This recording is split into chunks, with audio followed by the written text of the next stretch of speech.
A white-haired girl sat in front of Zhao Wudi's grave. It was her teacher. Before his death, the man passed the position of patriarch to the girl. The heroine was in despair because the sect of the divine dragon was destroyed. Her younger brother was arrested, and her younger sister was missing. But the white-haired girl wasn't going to run. Grabbing her bag of belongings, she decided that she couldn't die, because then the divine dragon sect might actually disappear. She headed towards the exit of the cemetery, but as she passed by one grave, she suddenly stopped. It was Ye Yun's grave. The bag fell out of the heroine's hands. Running up to the tombstone and poking her finger, the girl accused him. Ye Yun 10,000 years ago had provoked a large number of enemies. This led to the downfall of their divine dragon sect. The girl pounded the tombstone with all her might and blamed all their problems on Ye Yun. The white-haired girl angrily turned away from the grave and continued to swear. But suddenly, a bony hand came out from the ground. The hand came out right next to the girl's feet. The heroine was startled and bounced away, followed by the head, and then the whole bony body. The white-haired girl squealed in fright. Boney came completely out of the grave. He appeared because he heard the girl scolding him. The heroine, trembling with her whole body, looked at him fearfully. Boney only now noticed that after 10,000 years in space, his body had become like this, so he began to rebuild his body. A flask appeared in his hands out of nowhere, and he transformed and regained his human form. The heroine frightenedly thought that he was a ghost, but it was the 13th patriarch of the divine dragon sect, Ye Yun. The girl immediately, fearfully and humbly bowed to the ground before the man and apologized, for she didn't want to scold the ancestor. They were on the mountain of the divine dragon sect's ancestral shrine. The barrier here could only be opened by the patriarch, so the man perplexedly asked what generation she was from and why she was so weak. The heroine was the 298th patriarch of the divine dragon sect, and her name was Luo Li. Ye Yun was disappointed that she was an 8th-level QE gatherer. He was dissatisfied that the world had become so weak. Luo Li awkwardly scratching her cheek, she told him that it was because of the fall of the divine dragon sect, and now she was still the last member of the sect. The sect at that time relied on Ye Yun, so they were able to break through to be among the great sects of the eternal level. So it was unexpected for him to know how much she had fallen. What was even more unexpected was that the sect had fallen to such a level that a little kid, Luo Li, of the 8th level had become a patriarch. The girl scratching the back of her head and chuckled awkwardly. Luo Li glumly decided to tell her that after him, the sect had never produced a patriarch who could have even a tenth of his strength. The 250th patriarch had done a lot of mischief. Passing away left the divine dragon sect under siege for hundreds of years. Until now, few of the lower sects knew their sect. The man turned away from the girl and watched the foliage and said that he had reached the realm of eternity at the age of 24 and was standing on top of the Kanan continent. As a result, Ye Yun had entered the mysterious practice space and 100,000 years had passed. The man turned back to the girl. He happily announced that he was able to successfully break through to the realm of true gods. Now the divine dragon sect would become the strongest. Luo Li was very surprised, for she didn't know that the Kanan continent had cultivated the true god realm. The man nodded in agreement. The girl clarified, that was the true god realm where no human foot had set foot for 1,000,000 years. Ye Yun, covered in a bit of sweat droplets, once again agreed. The heroine further clarified, then it was the realm of the true god that only existed in legends, illusory and short stories, but no one had been able to reach it. The man, a little stammering and gloomy, replied in agreement. The girl, still kneeling in front of him, all brightened up. Luo Li seriously wanted to ask something else, but Ye Yun gave her a sharp slap on the forehead and decided that now he would help her improve her abilities. The heroine was very happy about this news. The man handed her a bottle of god-level refining pill. She had to hone her skills first.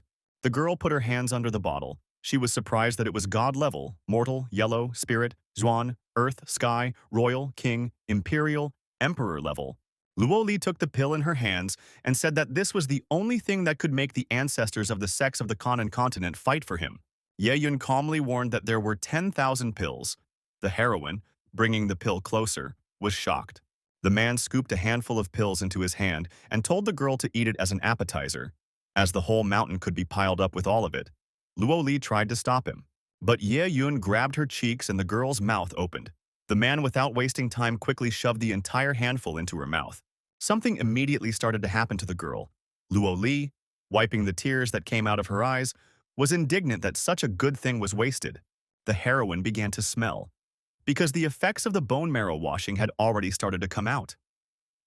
Ye Yun covered his nose with his hand and was surprised that the effect was coming out quickly. There was no other way out, so the man waved his hand and a bathing area formed in front of them. He demanded that the girl go and wash herself. The girl looking at the building was puzzled. Ye Yun approached her from behind, grabbing her shoulder, telling her that she should go wash herself quickly before she turned into black mud. The man threw the girl directly into the spring. Luo Li didn't inherit even 1% of the sect's divine dragon bloodline. That's why so much mud came out after washing her marrow. The girl plunged into the water with her head. When she swam out, she noticed in a panic Luo Li was screaming and there was something wrong with her. Ye Yun asked her not to panic. The heroine was absorbing the blood of the dragon progenitor, which was hundreds of times greater than her divine dragon bloodline. The man cheerfully said that it was what the ancestor had accumulated over the past 100,000 years, and because it was too much, it made a bathtub to bathe in. Luo Li hurriedly got up. Her outfit was burnt in some places. She was puzzled how she could take a bath from the blood of a dragon ancestor. Suddenly, the girl stopped gaining levels. The man noticed it. Luo Li blushed and happily announced that she had reached the 10th level of the Yuanhai realm. Yuan surprised the heroine that he didn't know which realm it was. The man awkwardly replied that he hadn't touched the low-level realms for too long, so he had forgotten about them. The realm levels of the Conan continent were divided into body refinement, qi gathering, profound realm, Yuanhai, becoming a god, etc. There were 10 realms in total. But the teacher was no longer in these 10 realms, and the girl rather remarked that she had moved from the key-gathering realm to the Yuanhai realm. But Ye Yun frowningly said that the heroine's abilities were still poor, and the essence and blood of the dragon progenitors only allowed her to overcome the profound realm. But the girl was still excited, for this was already very powerful for her. For after the 10th level, she could soon reach the realm of becoming a god. Ye Yun used magic to give the girl clothes. He had few women's clothes. The best things were only at the king level. Luo Li looked at the things and said loudly that if she wore such clothes, she would be chased by the cultivators of Qingnan continent for the rest of her life. Ye Yun seriously asked the girl to remember that from today. Only she could kill and no one else could kill her. Magic began to manifest from the man's palm. He decided to give the girl a divine level weapon, a supreme dragon sword, for protection. From it, magic ran upwards with lightning, and already down flew the formidable dragon, which landed as a sword in the girl's hands. Ye Yun said that the soul of a living dragon was sealed in the sword, and also warned that in the future, when going to the outside world, one must not disparage the name of the sect. The teacher turned away. He wanted the divine dragon sect to become the #1 sect. Luo Li interrupted him and embarrassedly said that she couldn't control the weapon. Then the man handed her an imperial scabbard that could help her seal the sword. The scabbard flew straight into the sword to the girl. Ye Yun helped her seal the weapon, but in the future she shouldn't take the sword out of the sheath to kill people. Luo Li, holding the electrified sword in her hands, looked at it admiringly. Suddenly, the man sensed that someone was walking towards them. The girl excitedly suggested that it might have been the people who were following her. There was a group of people walking on the slope of Shenlongzong Mountain. They stopped near one of the tombstones. There was a gloomy aura above them, and lightning flashed in the sky. One of the guys who looked like a porcupine was asking his men if they would allow the Yuanhan kingdom to capture the girl who was the only survivor of the sect. Another man replied that despite how Luo Li was gathering energy, she was the last head of the Shenlong sect if she was caught. Then, the 100-year siege would end. The white-haired man with a mustache didn't know which Lord Shenlong had gotten hit, but he had been suppressing the giant gate to destroy for years. The men stirred. Someone was walking towards them. Luo Li and Ye Yun showed from behind the trees. They landed in front of the men. The men gave way to them. One of them admiringly noticed the strong sword intent of the girl. The heroine and teacher walked past them without looking. The unknown man, calling Luo Li a fairy, rudely asked if they had seen a dirty little girl here. The heroine was angry at such a description of herself. Luo Li turned around sharply and slammed the tip of her sword into the floor, pointing her finger at herself, and asked if he was talking about this cute and beautiful girl. The men mistook her for a fairy. Then Luo Li explained to them that she was the one they were looking for. Bright lightning began to form around the sword. The unknown men began to quickly surround the heroine. The girl clutched the sword in her hands confusedly. Porcupine, pointing at Ye Yun, urged his comrades not to be afraid. After all, the girl was in the Yuanhai realm. The one behind had no base of improvement. The white-haired man thought that it was strange that an unknown person could see his ancestor's refinement base. The other bandit noticed the emperor's robe on the girl. The man with the mustache didn't believe him. He thought the man said the first thing that came to mind. But the black-haired man, licking his lips, demanded that he not be argued with. And later, after removing the outfit, they could send it to the Wanbao Pavilion to check the authenticity. His mustache, looking at the girl, smiled and agreed with his elder brother. Ye Yun, standing behind, glumly told the girl that they were going to realize her boy's idea soon. Luo Li was embarrassed and scared that these men were all from the Yuan High Kingdom. The man was angry that these pathetic thieves were able to scare her, and reminded Luo Li of the sword he had given her not for beauty. The heroine remembered that her teacher had taught her that only she could kill, but no one could take her life. The heroine pulled her sword from its sheath. Before she struck, the girl introduced herself. As she swung, a dragon appeared from her sword. Lightning struck directly at the men. It rained heavily. The girl knocked her sword into the ground in front of her from exertion and fell to her knees. All the enemies were lying unconscious. Ye Yun opened his umbrella and approached the heroine. Luo Li leaning on her weapon, crying, because of killing these people. She abruptly grabbed the teacher's robe and burst into tears. Now she wouldn't have to run away anymore. The man placed a hand on her head. Stroking her hair, Ye Yun said, now there was no need for her to run away. Luo Li embarrassedly sat on her knees in front of him. Luo Li was upset that she had killed the bandits, and now they couldn't interrogate them about her disciples' whereabouts. But the man knew what to do. He directed his magic at one of them. His spirit burst out of the man's body through his mouth. It was a blue glow. Ye Yun directed a purification on it. White light came out of the ghost's eyes. His thoughts began to be read. After a while, the teacher said that he had found what he needed. The man told Luo Li that it was a secret soul retrieval technique, originally designed to destroy a person's soul without further reincarnation. But he changed the technique and was able to see the memories. The white-haired man turned to the girl and asked if she knew where the Ridge of 1,000 Souls was. The girl angrily replied that there were countless evil spirits dwelling there. The ridge itself led to the underworld, and there was only one sect there. Luo Li guessed that was where her disciple had been taken. A creepy skull with huge horns loomed over the tombstone of the Ridge of 1,000 Souls, its eyes glowing with blue-white flames. There were many people walking toward the red water. The demon whipped a man with his whip and shouted for them all to go faster. One of the captives came to the edge. He didn't want to jump, but the masked men pushed him into the red water. Ye Yun and Luo Li watched this process from above, standing on a huge sword blade. From below, there was a ritual that was performed once every 100 years. It was called lighting the heavenly lantern. The man asked what kind of ritual it was. The girl worriedly replied that according to legend, evil spirits were imprisoned in these places. In exchange for 100 years of safe and peaceful living, people used the ritual of burning the sky lantern to sacrifice the most brutal criminals. But the heroine had heard that it required 100 victims and there were many more people here. Ye Yun assumed that it was definitely not clean downstairs, and perhaps there was a demon down there and a large number of bloody sacrifices would hasten its awakening. The man could handle it with one hand, but he was worried about Luo Li, that even though she was the patriarch of the Divine Dragon sect, she would still have to sweat. Ye Yun told the girl that her disciple had become part of this ritual, but he was probably still alive. The heroine rejoiced at this news, but the man warned her that she would have to find a way to save him herself. Luo Li was terrified. Although the girl's strength grew quickly, but she had no combat experience, but the man cheered her up. He promised that he would help her if necessary. Luo Li had already thought of a plan. Ye Yun was angry. They were tied with ropes. The girl smiled awkwardly. The heroine asked him to relax. After all, she had led others around by the nose like this before, and it always worked. They got in line with the prisoners who were heading towards the boiling water. When it was their turn, the girl stood close to the edge, looking at the red water. She didn't see her apprentice. The disciple had been arrested over 10 days ago, so the man, also looking out for a person in the water, wanted to assume something, but the guards behind them pushed them into the water. Ye Yun plunged into the water. He destroyed the ropes from his body and immediately noticed the demon at the bottom. He wanted to already break his seal, but he was called out by Luo Li. The girl shouted that she had found her apprentice.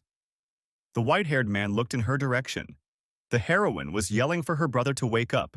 She sadly remarked that he was dying, but the master came out of the water, bringing his disciple to the surface with him, and said that as long as he was breathing they had a chance.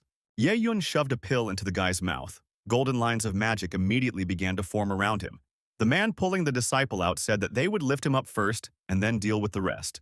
The unknown man stood near the table. Green waves of magic were coming from his hands. In a moment of sorcery, he looked at the water.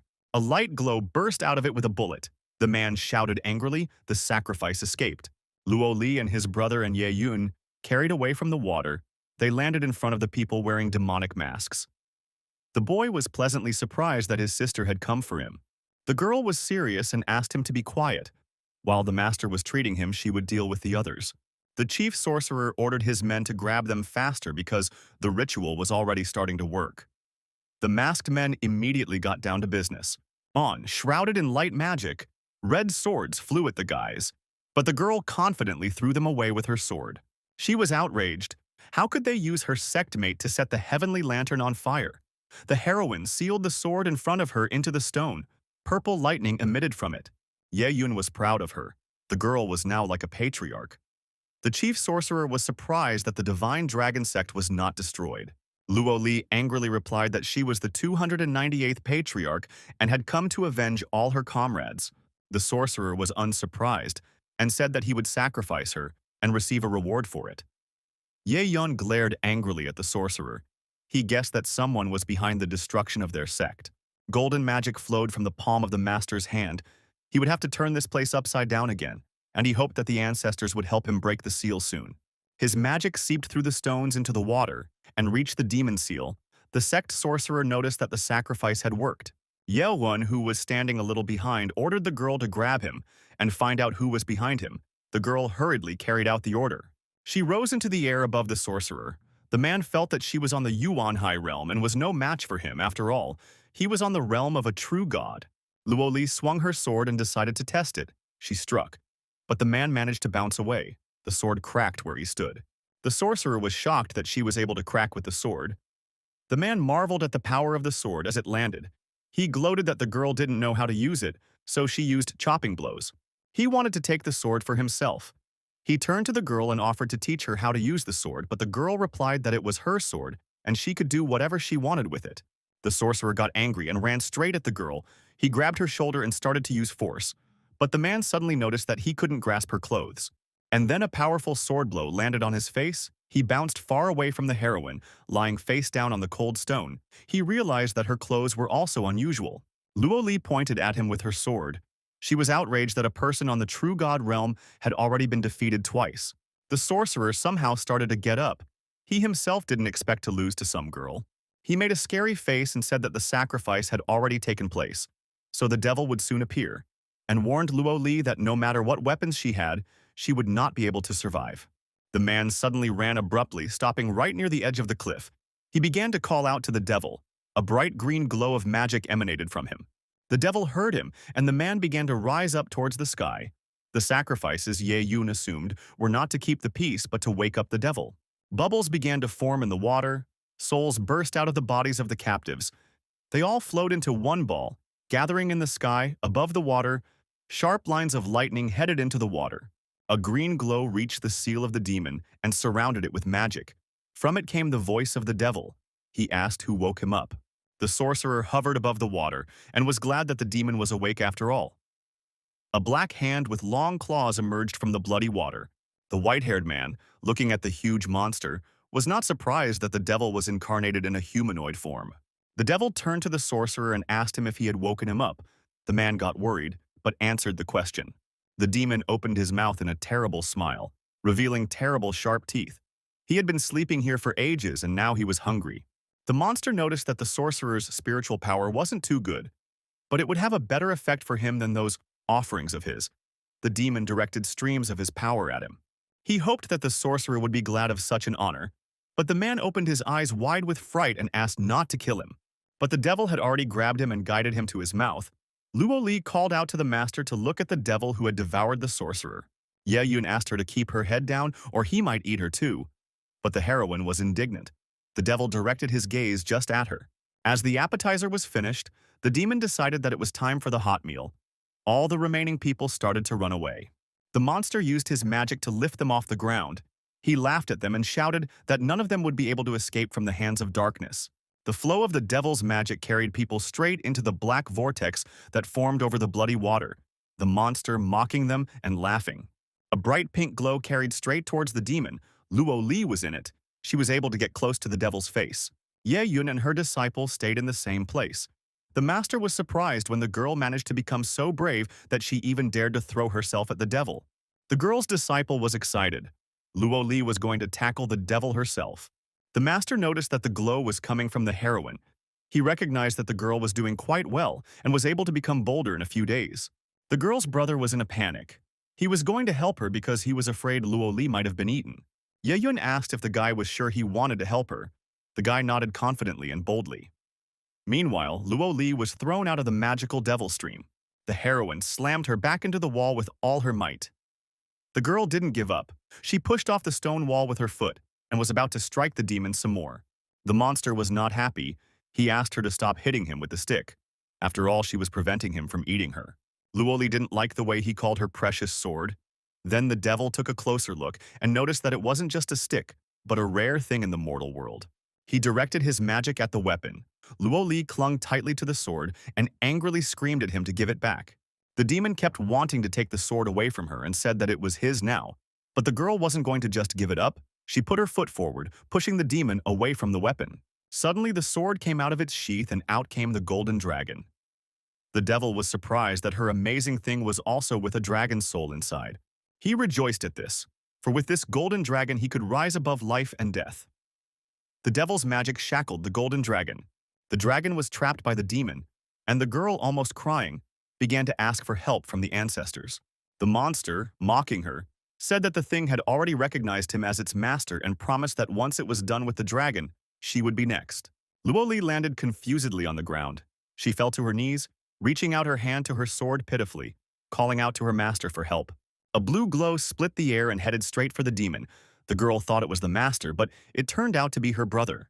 Luo Li jumped to her feet excitedly. The guy came to the aid of his fearless sister. The devil didn't appreciate his appearance and regarded it as dangerous. To him, it was all a childish provocation. He aimed a shield at the guy. The brother stopped in front of the shield and began to threaten that if the devil tried to take away the valuable item of the patriarch of the divine dragon sect, he would destroy him. The monster knew about this sect and was surprised that after so long the head of the sect was a girl.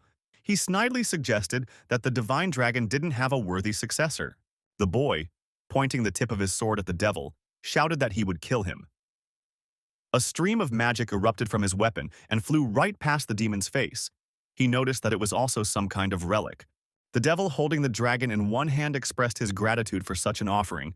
He took a deep breath of his magic and released a huge stream of it. But the attack passed by and didn't hurt the guy in any way. The brother landed on the ground and deflected the next blow with his sword. Then the devil launched another attack and the guy was thrown back. The demon was about to end the fight, and a huge paw of the monster appeared above the brother. Luo Li called out to him in a panic. She decided to transfer some of her energy to him for a while. The girl had to subdue the golden dragon and save her friend. The devil was angry that they dared to go at him, so he covered the guy with his hand and crumpled it into a fist. But he was surprised to notice that he wasn't there. The guy was able to pull Luo Li out. The girl irritably asked him to be quiet because the demon was going to attack them again. Suddenly, another demon of the same kind appeared. They folded their hands with each other. Their magic met, forming a dense ball around themselves. The guys got out and the girl was able to retrieve her golden dragon. The devil noticed this and directed a ball of his power at her. But Luo Li raised her sword above her and urged the golden dragon to show her power. The dragon rushed towards the demon angrily. They collided with each other. The devil was pushing and the girl was holding back his power. The brother called out to his sister. Suddenly, a thin glow pierced the devil's orb. Luo Li came close to it. Deep sores appeared on the devil's arm. The master intervened in their fight, walking towards Luo Li, who landed on the ground, and the brother. He was impressed that the girl was able to withstand the Ghost King, who far surpassed her in strength. The devil, looking at the master, couldn't understand how this man was able to disperse his energy flow with a small flame. Things were going lousy for the demon. He felt that the unknown man did not belong to any kingdom, but he was worth fearing, so he decided to make a quick escape. The guy noticed that the monster was defiantly running away. Ye Yun smiled and directed his energy at the monster. The master's huge blue hand hovered over the devil. The master grabbed it tightly. The devil trembled in fear and said that he was just a newborn demon and apologized if his actions offended the master. The man with a clenched fist said that his birth had no meaning to him, but the ritual of lighting the lantern had harmed a member of his sect, so he directed the pain of 10,000 deaths at the demon. The devil wheezed, then exploded under Ye Yun's power. Luo Li was amazed that the ancestor was so strong that he finished off the demon with a single blow. The boy thanked the master for the treasure. The man replied to him that for a natural talent, he had no pity. Luo Li guessed that Ye Yun had given the artifact to his brother, so he entered the battle with the demon king, and his wounds healed before his eyes. The guy, scratching the back of his head awkwardly, told her that he had washed himself in the blood of dragons and not only healed, but was also able to reach the fourth realm of the creator god. The heroine was outraged that her brother had reached the creator god realm when she had only obtained the 10th level of the Yuanhai realm. Also, the guy boasted that the master had given him royal-level robes and a Hunyan realm sword. The girl resentfully replied that her sword was of divine level and was better than his. But the guy didn't want to compete with her. He understood that the patriarch of a divine sect should have the best of everything. He was just surprised that this sword was above his rank, so he couldn't even use a tenth of its power. The master told the guy that his talent was truly good after all. He had only reached the 4th level of creator god by washing in blood, but the girl had a lot of work to do. Ye Yun told them that the swords were limited in strength until their strength level allowed them to fully wield them. The guy displaying the sword in front of him understood everything. The demon had been defeated, Yun Moxiao had been found, so it was left for them to find Big Sister. Mo Shang said thoughtfully that their sister, Su Wan, had dared to draw the enemy's attention to herself and had since disappeared. But he was sure that the attack on their sect had been planned. Ye Yun wondered if the guy knew anything else about it. Yun told him that he was taken to an audience with some person, but all he remembered was a blood-red door. The master became wary and seriously asked who it was. Yun said that he was with a bag over his head the whole conversation, but clearly remembered his robe. It had the symbol of the Izumo sword sect on it. Luo Li knew that it was one of the 10 strongest sects of the Gu Yue dynasty. Their base was thousands of miles east of the Izumo mountains. The heroine assumed that they were the ones who were chasing after them.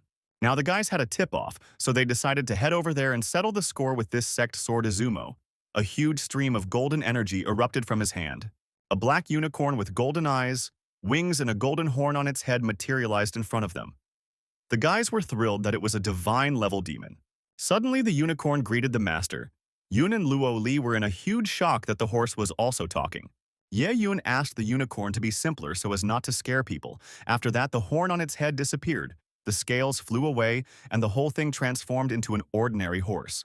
The unicorn asked the master not to worry. After all, the horn and mask were just a reminder not to mess with him, or else you could get back at him. Mo Shang and Luo Li immediately bowed their heads and apologized to him, the horse smiling with all its teeth.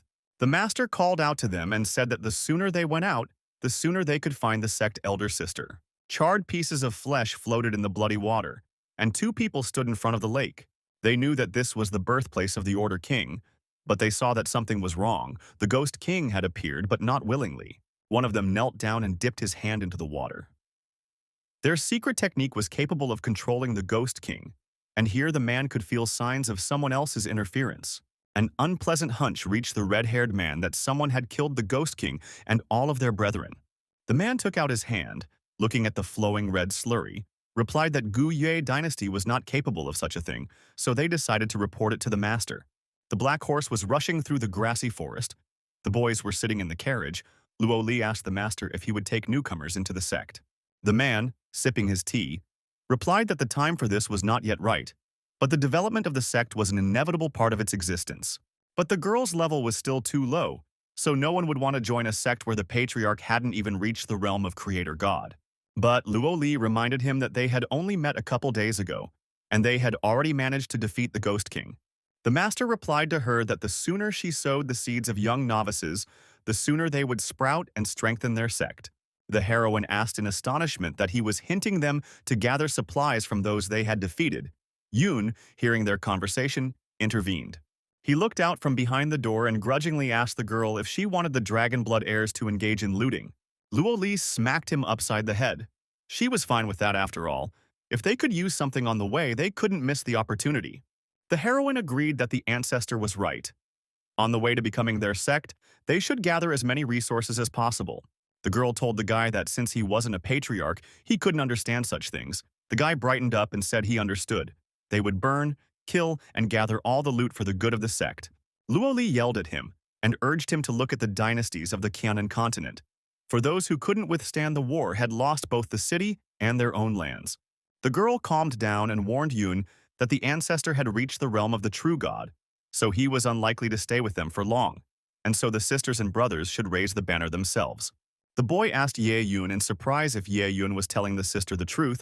The man replied that he had talked about the upcoming plans with Luo Li, and she was sober about the sect's future. He took out 2 small divine-level pouches that Ye Yun had stored resources in.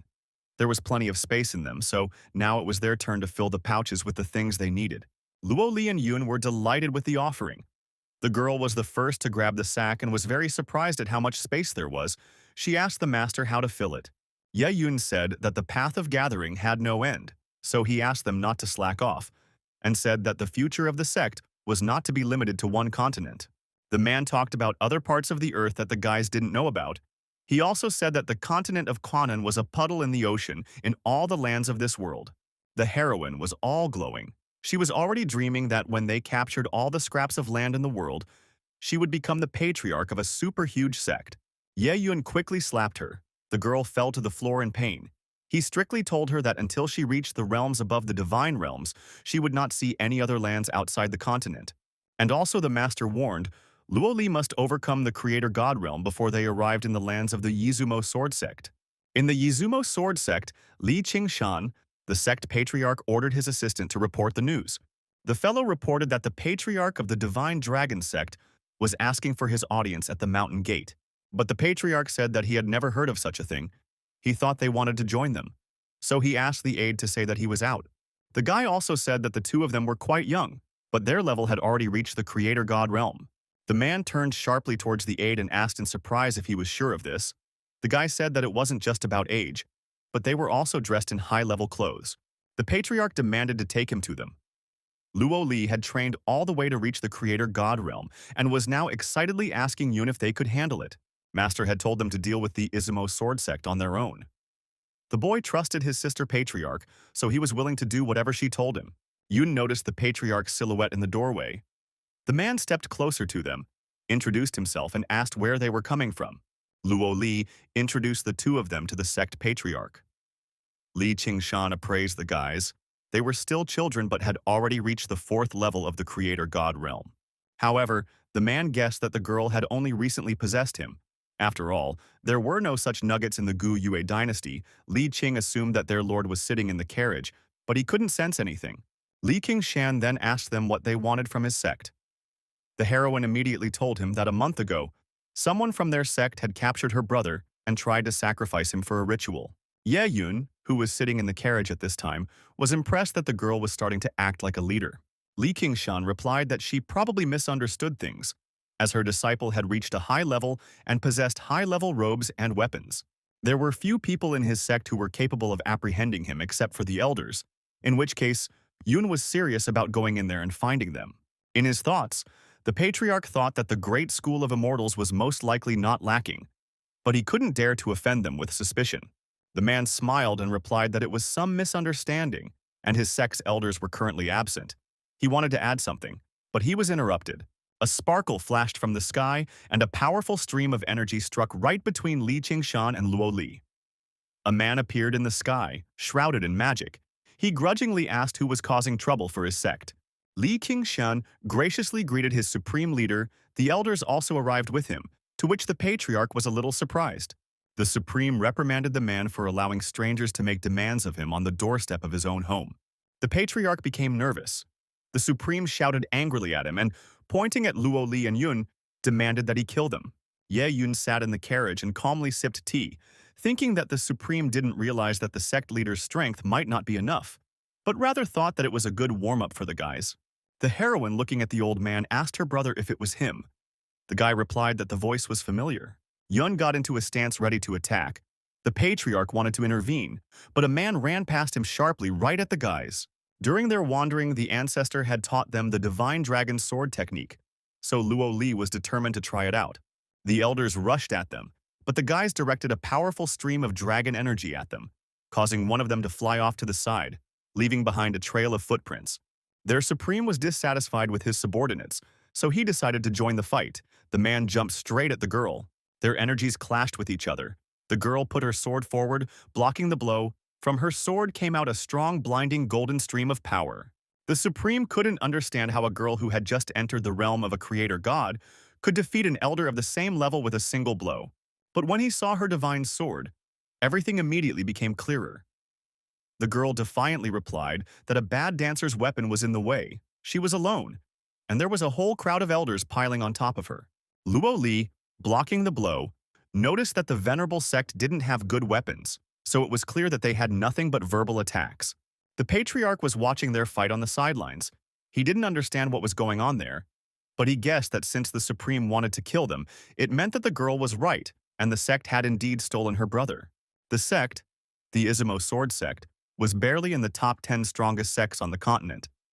But it was amazing that an 18-year-old girl had reached such heights of skill. The patriarch wondered in amazement what kind of rare artifacts she had. The man noticed the carriage and moved closer to it. The Supreme decided that he was getting a little crowded in here with her, so he decided to change scenery and flew up, leaving the perplexed girl below. She headed after him. Yun, seeing his sister and the man headed upstairs, followed them as well. The elders who remained downstairs looked at each other confusedly.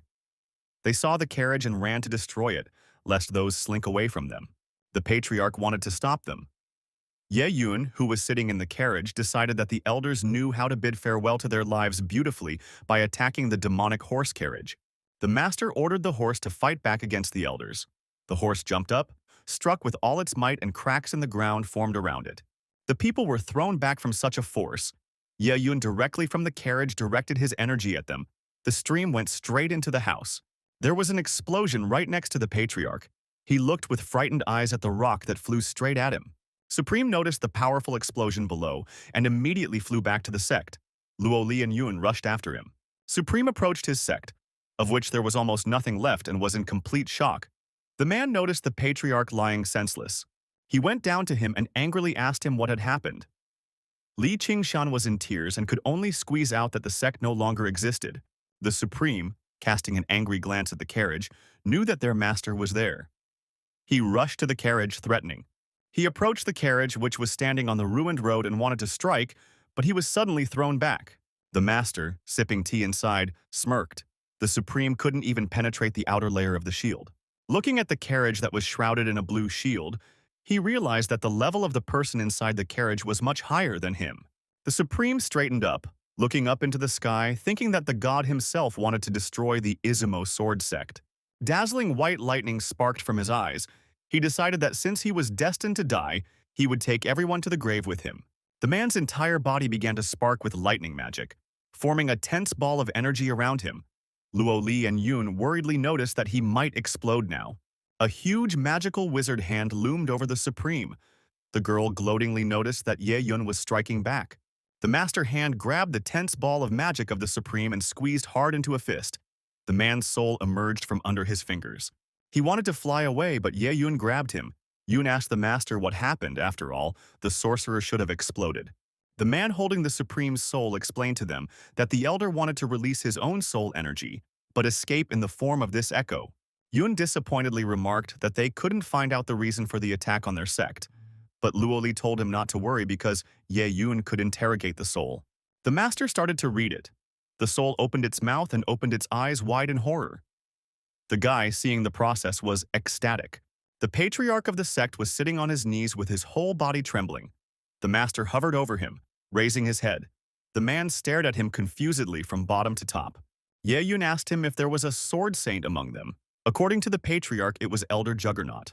Luo Li held out his sword in front of him and demanded that he speak in detail because the ancestor had no intention of waiting for his answer.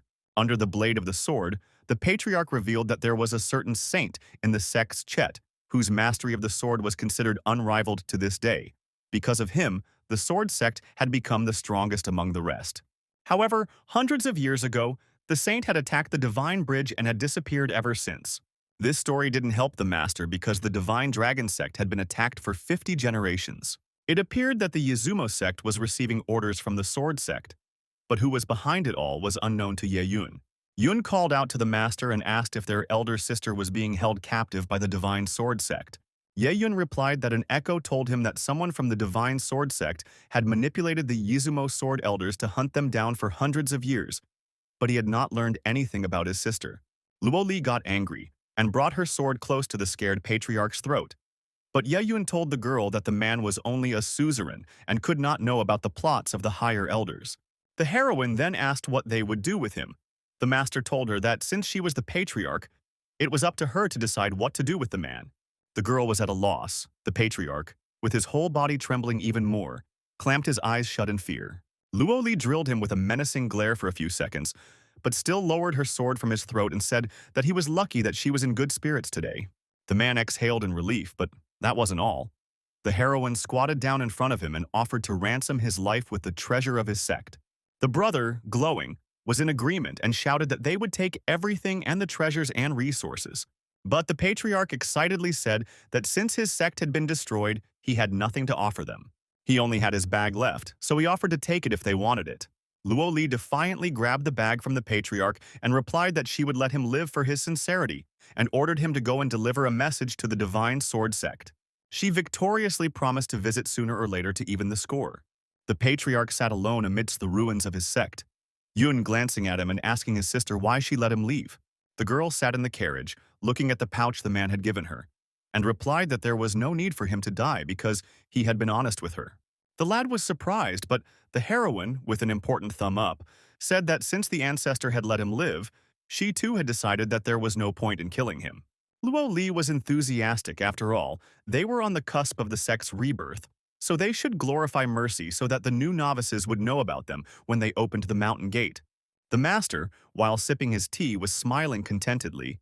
Yun realized the fact that the girl had kept him alive so that everyone would know that they were the ones who had defeated the Izumo sword sect. Brother was delighted with his sister because she was becoming more and more competent as a leader every day. The heroine folded her arms on her chest and was incredulous at his words. But Ye-yun was in agreement with Yun. The truth was he was disappointed that they hadn't learned anything new about the missing older sister. Luo Li thoughtfully said that since the Izumo sword sect was subordinate to the Divine Sword sect, they should inquire about the elder sister from them. Master seriously replied that they didn't need to hurry on their way to the sect because the guys needed to strengthen their position in the realms. Lines of energy began to form around his hand, and he touched Luo Li's head with his finger. Streams of his magic swirled around the heroine. The girl, examining her hands excitedly, asked what he had done. The man brought her back to the Ui High realm again. The heroine, picking up her dragon sword, which glowed with a bright blue light, was surprised to notice that it was not gold level but earth level.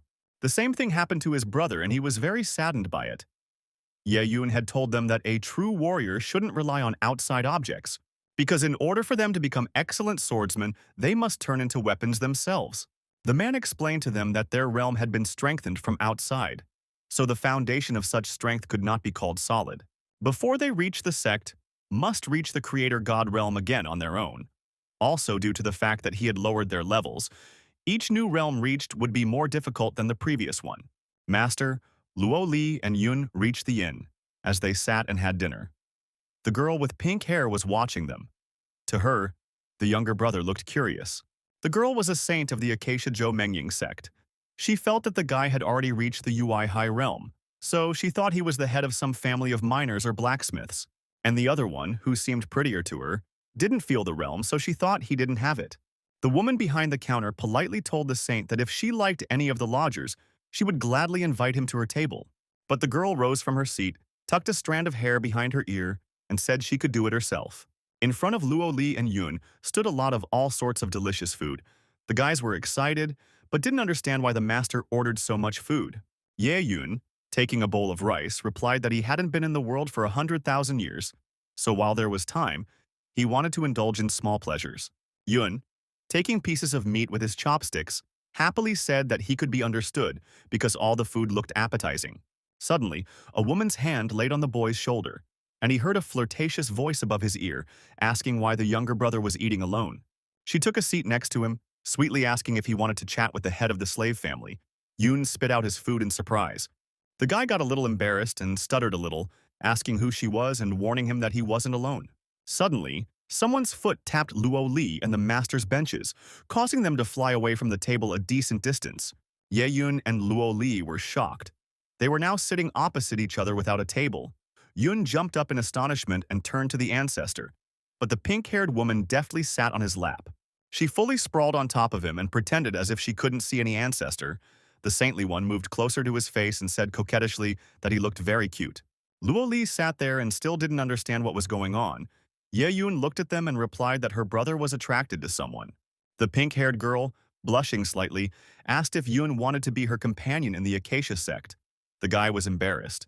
The master noticed that a little more and this girl would eat him up, so he asked Luo Li if she wanted to mingle. The girl was angry, but she didn't understand why she should interfere. After all, they were fun to watch. Ye Yun, wiping his mouth with a napkin, replied that it wouldn't last long because her brother was immature. The pink-haired girl pouted at the guy and asked him not to be afraid of her. Yun pitifully called Luo Li to him for help. At the same moment, the tip of the heroine's sword was thrust into the pink-haired girl's face, asking the shameless one what she was allowing herself to do. The guy was embarrassed and glad that the girl came to his aid. He got out of the saint's grip and stood behind Luo Li. The pink-haired woman, pushing the tip of her sword away from her, said that the worthless girl from the first kingdom of Yuehai wanted to steal her man. The heroine irritably introduced herself and told the girl to know her place and demanded that she stop corrupting her student. The innkeeper in charge, upon hearing that Luo Li was the patriarch of the Divine Dragon sect, was excited. The pink-haired woman had never heard of this sect and was not surprised that their matriarch was a blonde. The woman leaned over to the pink-haired woman and told her that there was a rumor about the sect that destroyed the home of the Izumo sword sect. The saint frowned her eyebrows. A man appeared who was displeased that someone had the nerve to poke the Acacia sect saint with a stick. It was the deputy head of the Bloodcloth sect. Bai Yu Feng, the man with a fan in his hands, looked at them with mocking eyes. The pink-haired woman immediately recognized who it was that had come. The man turned to her and replied that this was the first time he had seen the saint in such a bad mood. His gaze flickered to Luo Li and he liked what he saw. The saint stepped closer to him and suggested that he should take the girl and she should take the guy. The man laughed. He knew she would offer him that because the girl liked smarmy guys. The pink-haired girl didn't really like what he said, so she resentfully said that if he didn't want to, she could do it herself. Then the man offered to make a bet. But the saint turned away from him. All this was happening right in front of the guys. Luo Li was beyond angry. She threw him out of the courtyard. The man carried the wall and landed in the street by the wall. The heroine walked out of the room. She was angry that they were looking at her younger brother, but even more angry that they dared to look at her. The innkeeper in charge and the saint stood bewildered looking at the girl. The pink-haired girl excitedly thought that it could have been her in his place, so it was good for her that the man drew up. The sect deputy scrambled up the wall to his feet and ordered his men to kill the girl. Everyone rushed towards Luo Li in a flash. The head of the courtyard asked the saint if they would join. The pink-haired girl wasn't going to join just yet. She decided to watch to see the power level of the guys. She couldn't believe that a couple from the Yuehai realm were able to destroy the entire Izumo sword sect. The bandits were bearing down directly on Luo Li, but Yun jumped out to his sister's rescue and asked her to leave them to him to practice as his ancestor wanted. But the girl stubbornly shouted that she needed training too. Yun had already swung at the enemies and threw back one of them with his sword. The deputy, seeing one of his guys being thrown back, aimed rocks at the guy with magic. The guy grinned and dodged all the attacks and swung at the man, who put his hands forward to block the blow. Luo Li praised her younger brother. The girl looked at her sword, wondering if she had the strength to break the seal on her sword. She looked questioningly at the saint and the woman. The pink-haired woman fearfully bounced off the table, which Luo Li pointed the weapon's lightning bolts at. The girl grinned gloatingly and offered to give the saint a fight. The saint nervously flew out of the inn and headed straight for the fighting Bai Yu Feng and Yun. She shouted that Luo Li was threatening her, so she asked the deputy to change so she wouldn't kill her. Bai Yu Feng looked at her perplexed. Luo Li flew behind the pink-haired woman from behind and threatened to make a chop out of her. But the saint sharply pushed the deputy forward and offered to deal with him. Bai Yu Feng looked at the approaching heroine confusedly. The girl liked such a substitute. She happily agreed and hit the deputy with all her might. He flew off and his face met the ground. The saint clung to Yun and shouted frightened Luo Li was very fierce. The guy was embarrassed. He nervously asked what she was doing since they were enemies, and asked him to let go. The pink-haired girl, blushing, told him that she was giving up. The girl didn't want to fight, so he would have to take her without a fight. Yun, blushing, remained silent, but then, covering his eyes, admitted that he couldn't do that and called his sister for help again. The saint liked his immaturity. While she was admiring him, she didn't notice Luo Li approaching her with a sword and hit her hard on the face. The girl flew face down from such a blow. The heroine stood before her belligerently, angered that this was the first time she had heard such a shameless request from the lady's mouth. The saint, holding her bruised cheek, screamed, "How dare she slap her face!" She frantically pounced on Luo Li with her sharp claws. But no sooner had she thrown a punch than the pink-haired girl was thrown back against the wall. Bai Yu Feng sat beside the wall. He didn't understand how they, from the height of the 7th level UI High, could lose to a pair from the 4th level. The deputy jumped up angrily. He was shocked that he had been beaten so brutally that he could no longer continue in the second round. Saint asked him if he had heard about the recent extermination of the Izumo sword sect. The man had heard, and a hunch struck him. Wide-eyed, he looked at the girl. The saint admitted to him that she too at first couldn't believe how such a minnow could do it, but now she had no doubt that it was them. Luo Li approached Bai Yufeng and the saint. She pointed her sword and the man was struck with pain. The deputy twitched deathly and fell face down with no signs of life. The saint screamed fearfully. Luo Li wiped her sword from the blood, saying that the man's sect wanted to sacrifice her brother, but she was lucky to be able to save him in time. The girl didn't know how the pink-haired woman felt about the blood-robed sect, so she decided to give the girl two options. The first option was that she was going to destroy her sect for disrespecting the divine dragon. The saint, upon hearing the first option, jumped up fearfully and hurriedly shouted that she was choosing the second option. Luo Li then grinned gloatingly and warned that everything was in her hands, and also said that they had lost a lot. The pink-haired girl didn't understand. Then the heroine grabbed Yoon by her blouse and angrily told her to see what she did to her brother. The guy was an innocent and pure young man, distracted from the world, and because of her, he would now be afraid of women. Luo Li was worried that the guy would now not get a wife, etc. After all, he was the younger brother of the sect. Now the girl didn't know how she would pass the title of head to him in the future. Everyone was shocked. The saint apologized and handed over her pouch as compensation. Luo Li gladly accepted the apology, but the girl looked into the pouch and was dissatisfied that there was spirit level, earth level, and not a single imperial level item. The pink-haired girl, crying, told the girl that there was nothing of imperial level or higher to be found in the entire continent, because there were only legends about such things and no one had ever seen them in person.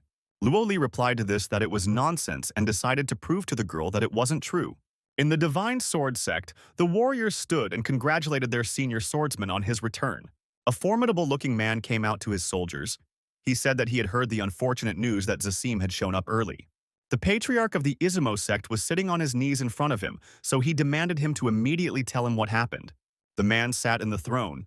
The patriarch told him everything, and he answered him that if what he said was true, there were two young nuggets headed towards them, eager for revenge. The chief knew that the Divine Dragon sect had long lost its influence, so this pair was all that was left of it. The two men were sitting and talking amongst themselves. They didn't rule out that they were masters from other continents who had come to them in search of experience. The main man raised his hand and promised that the Divine Sword sect was ready to offer protection to the rest of the Gu Yue dynasty. He rose from his seat and displayed his abilities. The man's skills had reached unprecedented heights, so he was confident that the Divine Sword sect would stand up to the two. The unknown swordman approached the guys and asked to make one of them tea. The guy pouring the tea for the gentleman asked him if he knew where the lightning-fast one sword assassin Hanzo was right now. The man abruptly pulled his sword out of its sheath, pointed the blade right at the guy's throat, and rudely asked who he was.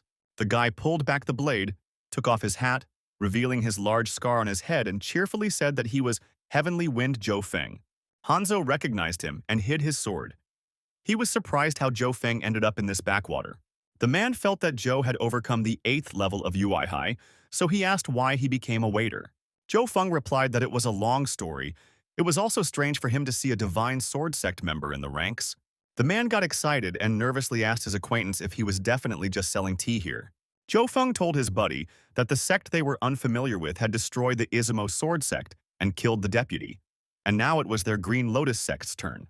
Hanzo thought that they had already destroyed his sect, but the man replied that if that was the case, he wouldn't be sitting here anymore. He said that their master had gone out to fight one-on-one with their fighter and lost after 2 strikes, and in addition lost everything he had gained. Hanzo was suddenly struck, and he hurriedly asked if he was talking about the boy and girl traveling on the wagon. Zhou Feng had told the rumors that this Divine Dragon sect wanted to challenge all the sects of the Gu Yue dynasty. Here Hanzo honestly admitted that their villa, the Tibetan swords, were also attacked, and most of the ancestral swords were taken away as payment for their lives. Zhao was surprised that the guys were able to reach the Tibetan sword villa as well, so it was going to be a long time before they reached the divine sword sect. A man who was sitting at another table suddenly raised his voice. He told Zhou Feng that the man was right. He said that the divine sword sect had been chasing the divine dragon for several generations, but no one could think that their patriarch, Luo Li, who was thought to be dead, would save her brother and destroy the Yizumo sword sect, and also told the men that there was no dust left of the sect's city. They spared the head alone to deliver the news to the divine sword sect. Zhou Feng excitedly asked who he was. The man's name was Li Donghai. He was one of the survivors of the East Sea sect. Another guy from another table rose up following him. His name was Feng Wan. He was the leader of Feng Wan's gang. They had also lost to the divine dragon. All the men came up next to them. They were all defeated by the divine dragon sect. One of the men said that they were ruthless. Another admitted that they surrendered as soon as they saw their carriage. Li Donghai suggested that only the Yizumo sword sect had been wiped out, and they had decided to let the others live. The man asked why they were all here. Zhou Feng replied that he had heard that the old swordsman had returned, but he was no longer involved in these matters, but he didn't mind seeing the sects fight. Hanzo noticed with a smile that everyone present didn't mind looking at the battle. Li Donghai hoped that the divine dragon sect would be able to defeat the divine sword. The snake, the old swordsman, was already over 100 years old. Suddenly, the men noticed that ill-fated carriage was approaching them. Everyone already knew that it was the divine dragon sect's carriage. Yeyun sat relaxedly. He had warned the girl that the future of the divine dragon sect depended on the outcome of today. The girl indignantly asked what he meant by that. The man told her that she would understand once she looked outside. Luo Li looked out and saw her brother in front of her, who was already reaching out to help her get out. In the distance, she noticed a crowd of men. Yun and Luo Li were walking along the road. On either side of them were a large number of people watching them. The girl excitedly asked her brother why there were so many people here. The guy said that they were all members of the sects they had defeated. They had come to watch the battle with the divine sword sect. Yun was happy that the fame of their sect was spreading. He happily gave a thumbs up. Luo Li irritably asked him not to drop drool if suddenly their leader was a woman. Yun immediately became embarrassed and shouted that it was only once. The divine sword sect was already waiting for them. Everyone took their positions, ready to fight. Luo Li and Yun walked up the steps. Only the clacking of the heroine's heels could be heard in silence. One of the warriors noticed the guys and excitedly demanded to immediately report that the divine dragon sect had already arrived. The chief and his assistants were sitting in the hall. They were happy that the guys had finally arrived and decided that those would taste their 7-star formation for starters. They had 300 fighters of the Ui High realm who were capable of defeating countless enemies. They were confident that even if a strong man from the divine bridge realm showed up on their doorstep, he would suffer greatly from a fight with their warriors. The sect fighters surrounded Luo Li and Yun. They stood back to back. The girl cheerfully said that they were famous because so many fighters came out to meet them. But that was what they wanted. Yun said it was even better, because they could kill 2 birds with 1 stone. First all the guards and then the old swordsman. One of the warriors pointed a formation of 7 stars at them and activated it. Yun, seeing it, recognized that it was powerful, but he wasn't about to let them complete the formation. The boy rushed towards the sorcerer, the girl indignantly saying that at this rate, she would never catch up to him in swordsmanship. Yun laughed merrily as he approached the fighter. He couldn't help it when he saw so many enemies. The fight began. Powerful lightning bolts of energy emanated from where they fought. All the men watched the best novices of the divine sword against the 2 nuggets. The carriage stood in the distance and no one paid any attention to it.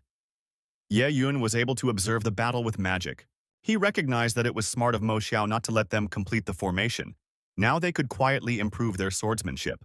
To this day, the couple's progress was limited by the seal so that they gained more experience. But the master didn't expect most sects to surrender without resistance, and this battle should be the culmination of their skills. The patriarch of the destroyed sword sect, Izumo, excitedly turned to the master. He felt bad that their men were fighting there, and the swordsman was sitting there doing nothing. The swordsman replied that there was no need. After all, the disciples were strong enough to handle it.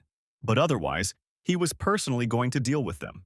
One of the aides told the patriarch not to worry about this fleeting battle, because any novice could kill another sect elder in an instant, and now there were 300 of them, so they were sure that the couple's fate was sealed. They were sure that there was no need for their senior swordsman to enter the battle personally, but suddenly, One of the fighters flew into their room. It fell right on top of one of their aides, the swordsman staring at them in shock. Luo Li and Mo Xiang had defeated their disciples and now came to them. The girl ignored the surprised looks of the sectarians and happily informed her brother that she had elevated 3 levels in this fight. Her brother had also leveled up. The girl insolently demanded to give them the swordsman or threatened to have them all wasted indiscriminately. The swordsman was furious. He was furious that she dared to humiliate his sword sect like this. But the girl boldly replied that he himself had been doing this for the past few generations, secretly daring to eliminate the members of her sect. So today Luo Li decided to finish him off. The swordsman roughly began to threaten and said that he had been given orders to torment their sect for 300 years. But today, he had no intention of holding back. Suddenly, golden rays headed towards the building. The master decided to temporarily break Luo Li and Mo Xiang's seal and demanded to fight at full strength, promising to engage in battle if necessary. The man, accumulating energy around him, mockingly felt that their potential was limited. He was a 6th-level realm divine bridge realm, so he wasn't worried. The swordsman lunged at the girl, but her brother covered her and took the entire blow, blood flowing from his lip. The heroine excitedly asked if he was in one piece. Yun, wiping his mouth with his sleeve, earnestly asked her to be careful with him. His aides were thrilled with their head who was able to wound them with the first strike. They cheered for their patriarch. The swordsman himself struck the youngster at half strength. A full-fledged blow would hardly kill him, but would definitely cripple him. Suddenly, their gazes with Luo Li crossed. Yun panicked and told his sister to use the 9-dragon transformation movement technique. The man attacked her with a powerful stream of energy. Luo Li did as her brother asked, and she bifurcated, evading the blow. The master, who was watching the fight in the carriage, praised the girl for using the inertia from dodging. The swordsman didn't appreciate her focus much because it wouldn't be enough to dodge all of his blows. The man pushed back and swooped at the girl. Luo Li also ran towards him. Their energies clashed and suddenly only one heroine was left in the sky. Everyone watched in shock. The girl looked around in surprise. She exhaled in relief and recognized that it was close. Yun was on the ground fending off numerous blows, but one he missed, and his arm was slashed by a stream of energy. The sectarians laughed. This was the power of the oldest swordsman. With one strike he let out multiple sword marks, and no matter how agile he was, it was impossible to dodge all of them. Blood was flowing from the guy's wound. The swordsman's technique completely limited the transformation of the 9 dragons, so the guy had to find another way to dodge. The swordsman was surprised when he noticed the emperor-level robes on the guy. He wondered how they had such powerful artifacts. The man was insanely happy. He had been practicing sword-wielding all his life, and here he was being brought an equipment of unprecedented power on a platter. He jumped on Yun and wanted to take the weapon. The guy put his sword forward in panic. Ye Yun saw that the fight was not easy for the guys. The patriarch of the strongest sect in the continent was bound to have outstanding skills. Also, the master understood that they had spent generations gathering resources throughout the realm. His disciples were experienced but had yet to face the threat of death. Therefore, he was curious to see how the boys would behave in a fight with a man who had been tested by many years of battle. Ye Yun was in anticipation and was really looking forward to the outcome. The swordsman had already prepared for the next strike, but the guy no longer had the strength to fight. Unexpectedly, Luo Li came to his aid. She pointed her sword at the man. He looked at her and threw a stream of energy. The girl confusedly started to dodge. Mo Xiang was angry. He couldn't believe that they would lose, so he angrily struck the swordsman.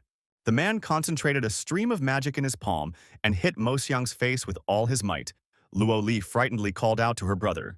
The guy withdrew and said that he was fine. He managed to wound him, but he admitted that he didn't have the strength for more. The swordsman looked up above them and said they could leave him their weapons and then maybe he would spare them. Luo Li wasn't going to give up so easily and lunged forward with her sword.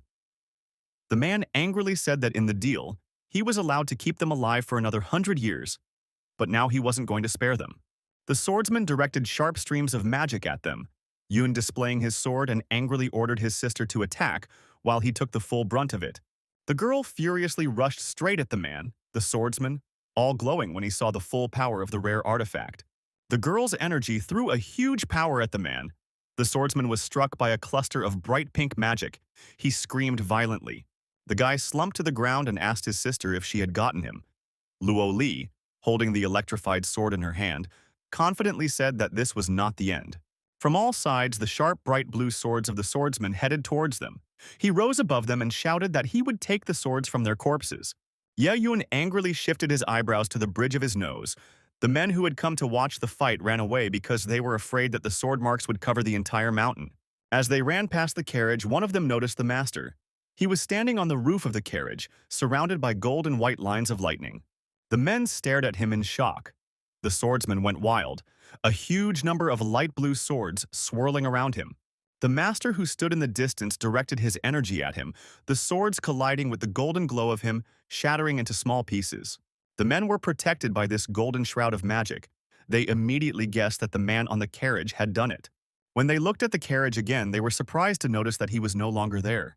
Meanwhile, the swordsman was beyond angry. He couldn't believe that his attack had been completely blocked. He asked in a rage who was capable of such a thing. The boys shouted with one voice that it was their ancestor who had come to the rescue. And only then did the man notice the white-haired man in front of him. He looked at him perplexed. The swordsman didn't sense his realm, but the next thought struck him. He guessed that Ye Yun's level was higher than his. The man decided to quickly run away, because if you can't sense your opponent's strength, the fight is knowingly lost. So he quickly rushed away, but the master wasn't going to just let him go, so he directed energy at him. In front of the man appeared huge rectangular walls which did not allow him to pass further. When he turned back, he noticed that he was imprisoned in one of the squares. The swordsman was hitting the wall and screaming who he was. He didn't understand why he had imprisoned him. After all, they had no enmity. A furious Luo Li answered for the master.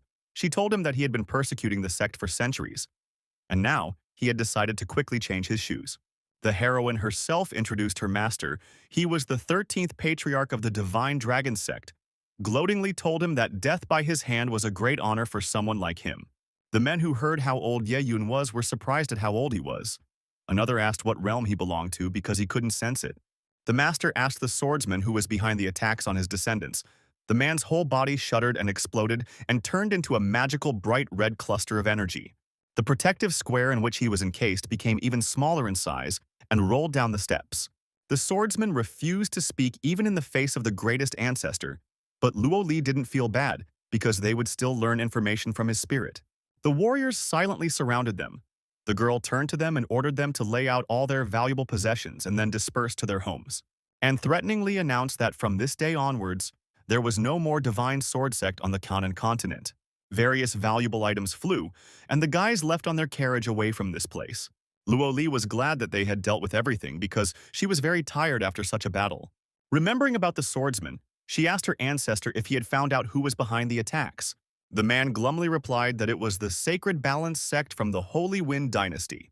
Luo Li was surprised. After all, it was a completely different dynasty. The guy was driving the cart. He strained his hearing to the maximum to hear the conversation between the master and Luo Li. Ye Yun shifted his eyebrows with a frown. He said that even this sect were puppets of someone higher up. He assumed that there was a heaven-level sect at the head of this conspiracy, no less. Luo Li, clutching her head, didn't understand what the heaven-level sect needed from their sect. They could have provoked them. Ye Yun, bringing his cup to his lips, replied that this question should be asked to the patriarchs of the time when the persecution started, and warned that it would be difficult to find the ends of this daredevil. The heroine remembered her older sister and asked the master if he had come across her trail in the swordsman's memory. The man replied that the girl was in the Valley of White Mist, but there the bloodhounds of the Divine Sword Sect had lost her. Luo Li was glad that their elder sister was at least not in captivity. Ye Yun was also satisfied and said that they were heading to that valley. The man directed magic to the horse and it rushed even faster down the road. The wagon was driving in the forest. The guy driving the wagon said that the place was scary. You couldn't see further than a couple of meters, even with spiritual eyes. Luo Li looked out to Yun and said that it had been 3 months, so the sister could have long gone from there. The girl asked the ancestor if he could find her. The master replied that when they drove further into the valley, they would start searching. The boys stopped, and Luo Li and his brother went in search. They came to a lake on which a blue lily was floating. The heroine, looking at the water, admitted that she did not expect to meet such a place here. Suddenly, the girl saw an animal licking its paws on a rock. It was a black cat. She asked them threateningly if they were afraid of being lost forever in the mists here. It advised them to return while they still remembered the way. Suddenly, the cat's eyes went wide with confusion. Luo Li suddenly grabbed the cat by the scruff of the neck. The cat was unhappy with this treatment of him. The girl mockingly showed the cat's horse after all. He was also talking. The cat was outraged by such a comparison. He let out his claws and scratched the girl, the heroine Aiknu. But the cat did not let go. The cat was surprised to see that in the veins of the girl flows the blood of dragons. The kitty was suddenly angry at the horse. It glared angrily at him with its eyes. The horse tapped him with his hoof, and the cat jumped to the ground. The kitty was surprised to notice that his spirit was stronger than his master. The cat kneeled down and folded his hands in front of him and began begging for forgiveness from the horse. Suddenly, the master asked the cat if he was protecting the lotus. It didn't escape Ye Yun that the cat knew about the dragon race, meaning he had already encountered their kin. So the master asked him where exactly he had seen them.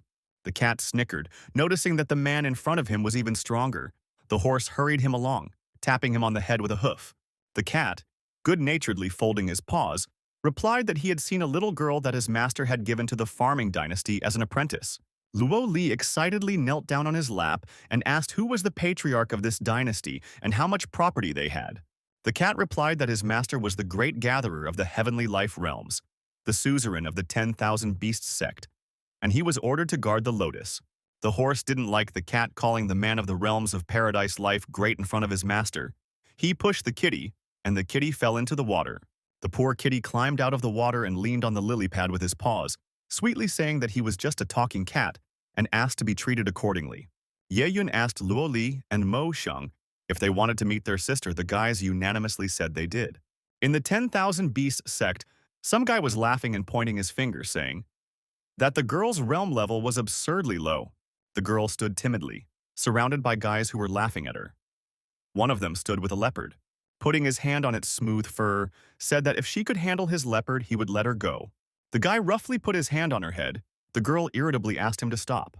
Shen Bao loomed over her threateningly, asking what would happen then, and wondered if she wanted him to tell the master that she wanted to marry him. Suddenly, a blinding energy leapt and landed between them, a voice in the sky asking if the guy was worthy of marrying a divine dragon apprentice. The girl was surprised to hear her sect.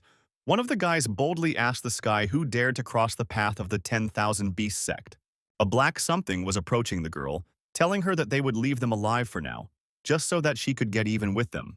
The door, which was like the universe itself was in, beckoned the girl to come inside, the older sister thanking her and stepping inside. The guys were shocked. Just then they saw a rift in the matter. When the girl stepped on the ground, Luo Li immediately jumped up to her. She tightly enclosed her in a hug. The girl was happy to see her big sister alive. Mo Xiang wept tears, wiping her tears, asking how she felt. The older sister couldn't believe her eyes. The cat who was watching them was trembling fearfully.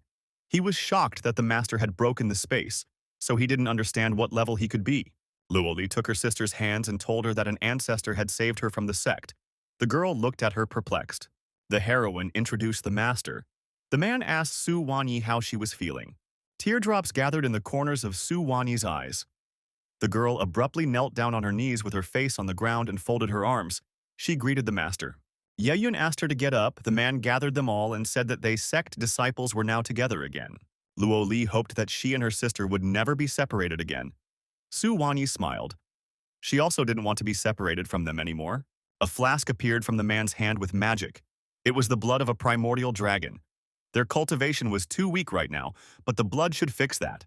Kotick got all glowing when he heard about the legendary blood of the primordial dragon. He would like to try it too. The horse glared at him angrily. He kicked the cat hard again and told him not to even think about it. The cat sadly replied that he wouldn't even dare to dream about it. Su Wanyi took the bottle in her hands. Luo Li told her to sip a little, then quickly improve her skills with their sects technique. The girl let a white glow burst out from the flask into her mouth. She immediately began to burst through the levels. Kotick turned to the horse, calling him Brother Ma. He was amazed that the dragon blood was so strong and asked if it was true that one sip was enough for the cultivation base to start growing so fast. The horse replied that a person must have dragon blood flowing in them, and they had only experienced such a drastic leap once before, when the blood of a primordial replaced ordinary blood. Luo Li happily remarked that her sister had swung from the 33rd level of the inner core world to the 51st level of the divine creation world. Su Wanya excitedly examined her hands. Next, the man gave her the 7 stars water dragon sword and the robe to begin with. The girl was shocked that the master gave her a royal robe and a divine-level sword. The kitty, waving her paw unhappily, asked the horse if their master always gave out such gifts. The horse sternly replied that there was no way his master would allow his apprentices to use cheap equipment. The cat also wished his master was as rich. The cat affectionately asked the master if they needed divine beasts and offered himself. He could guard the gate and knew how to make tea. The cat said that he had the blood of a nine-tailed color cat flowing in him. He was one of the 10 powerful divine beasts. But it took him forever to grow a third tail. His current master couldn't afford to develop it further. The cat petted against his ancestor's legs. The horse answered for the master. He said that the master had no shortage of beasts like him. Luoli happily asked Ye Yun if he had many divine beasts. The man replied that he had planned to give them one each to begin with. But then, he had a feeling that it was too early because it might affect their cultivation. Su Wan said that the seal had been very kind to her and had even saved her, so she asked to let him stay in the Divine Dragon sect. Ye Yun looked at the cat and thought that although he was weak, but at least he wouldn't be boring. So he said that Luo Li was the head of the sect, not him. So she should decide. The cat bowed to the girl and asked her to let him stay. Luo Li replied that since he had helped her sister, he could go with them. The cat meowed and threw himself at the girl's feet. He thanked her and promised that he would do his best for the good of the sect. The master turned to everyone and said that they were done here, so it was time for them to leave for the Divine Wind Dynasty. As there were more of them, Ye Yun opened a secret subspace in the carriage and promised that they would learn how to do it themselves later. Everything around them lit up with a bright blue light. They arrived at the place where the master had decided to arrange the training. The guys had to reach the 61st level of the Divine Bridge World, and with Su Wanyi, Ye Yun had to focus on learning the techniques of the Divine Dragon sect. Cody was lying on the horse's head. He kindly offered to help navigate. The horse agreed. After a few days, they reached the Divine Wind Dynasty. In front of the old man stood a man. His name was Xing Yinghao. He was the head of Silver Moon City. The white-haired man's name was Luo. He was an elder from the Divine Sword sect. Luo asked Xing Yinghao how the preparations for the Sanyuan meeting were going. The red-haired man said that the selection had already started. The official part of the competition should have started 3 days ago. The old man was pleased. This competition was important to his sect. He needed to select worthy disciples. Luo promised that if Xing organized everything well, he would take his son to join him. There were many people crowded around the building. Among them was Shu Wanyi. A kitty cat was sitting on her shoulder. She was asking him, why did the master limit her strength and asked her to participate in the competition? Chernish replied that the sect head and her brother were now training the 61st level, so her level was the lowest, directed by her ancestor for her to gain battle experience. Yeyun told her that he was also sealing Luo Li and sibling, so that the experience they gained would help in further cultivation, so she would have to try her best as well. Kodik asked what they were expecting then. After all, he was responsible for her safety, so he assured the girl that nothing would happen to her. Su Wanyi longed to level up quickly. The young men approached the man at the table to sign up for the competition. One of the guys, awkwardly scratching the back of his head, said his name was Gao Ming. The man directed him to a seat and asked him to start the test. Gao seriously pulled out his sword from its sheath and slammed it into the stone in front of him. Suddenly, a girl walked up to Su Wanyi. It was a blonde girl dressed in pink. She asked the girl if she too had come to participate in the Sanyuan Martial Arts Festival. The blonde girl's name was Lu Dei. She had recently reached the 2nd level of Sea World Yuan. The girl noticed a cat on Su Wanyi's shoulder and asked if she could pet it. The girl, and even more so Xiaohei, didn't like that Lu Dei was treating the 9-tailed cat like a mere animal. Su Wanyi said that the cat did not like strangers. Lu Dei was not offended. She asked the girl if she came here alone. The girl awkwardly replied that she had only recently come here, so she knew very little about the martial arts festival. It was not a big deal for Lu Dei. She was here for the 2nd time, so she offered to contact her with any questions. Su Wanyi thanked her. The girl said that this was a 3-tiered martial arts competition. Anyone under 20 years old and having cultivation at the Sea World Yuan level could participate. The competition was held in 3 categories: people with heavenly Yuan, people with earthly Yuan, and people with human Yuan. The winners receive awards, and the best one is invited to become a disciple by the strongest sect. The man called out the next candidate. The sect had a special measure. They could use it to determine the inner strength of a participant. If a golden light appeared when it was struck, it meant that the person had heavenly Yuan. If it was red earthly, white human. Su Wan frowned, thinking that she should target the heavenly level. The man asked the girl's name, she said it, and then walked over to the stone. Su Wanyi glumly examined it, and then she put her hand on it with all her might. The stone immediately lit up with golden light. Lude was surprised. The girl was already the 10th participant with Heavenly Yuan. A man with a tray brought her the talisman and told her to keep it until the end of the festival. The man was watching the participants from the balcony. He could sense that the girl only had a yuan of the first level, and she was already able to generate golden light. Her talent was beyond ordinary. The red-haired man stood beside him. He congratulated Elder Luo. After all, this time they had 10 people with Heavenly Yuan, which meant that he could take a few disciples. In his heart, Xing Yinghao was not happy about this because his son's position was jeopardized, so he wanted to do something about it. The day of battles came. Su Wanyi was standing in front of the guy preparing for battle. Lude was holding a disgruntled Xiao Hei. She happily greeted her new friend. The guy in front of her asked her to tell him when she was ready. The girl grabbed her sword and started the fight. The partner in the fight pounced on her, but Su Wanyi was able to throw him away with one blow. He flew into the wall. The people who were standing there ran away in fear.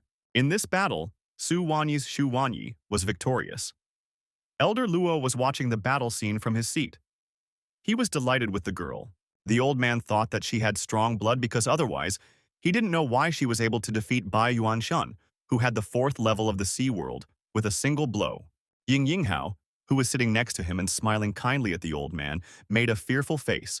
He wasn't happy that the guy had lost so quickly. He decided that if the next battle went this way, he would have to do something about it.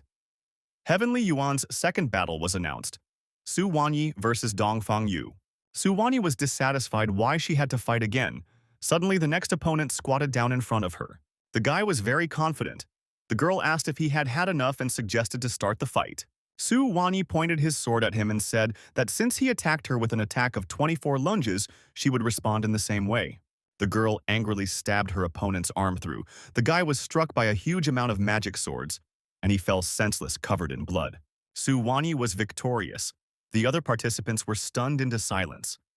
Night had already fallen, and the girl was still fighting with the contestants. She had already won the 9th battle. The girl was out of breath. Xing Yinghao thought doomfully that she would gain a lot of experience in these battles. Elder Luo was delighted with her. He asked the girl if she was willing to become a disciple in his heavenly sword sect. The girl angrily frowned when she heard about this sect.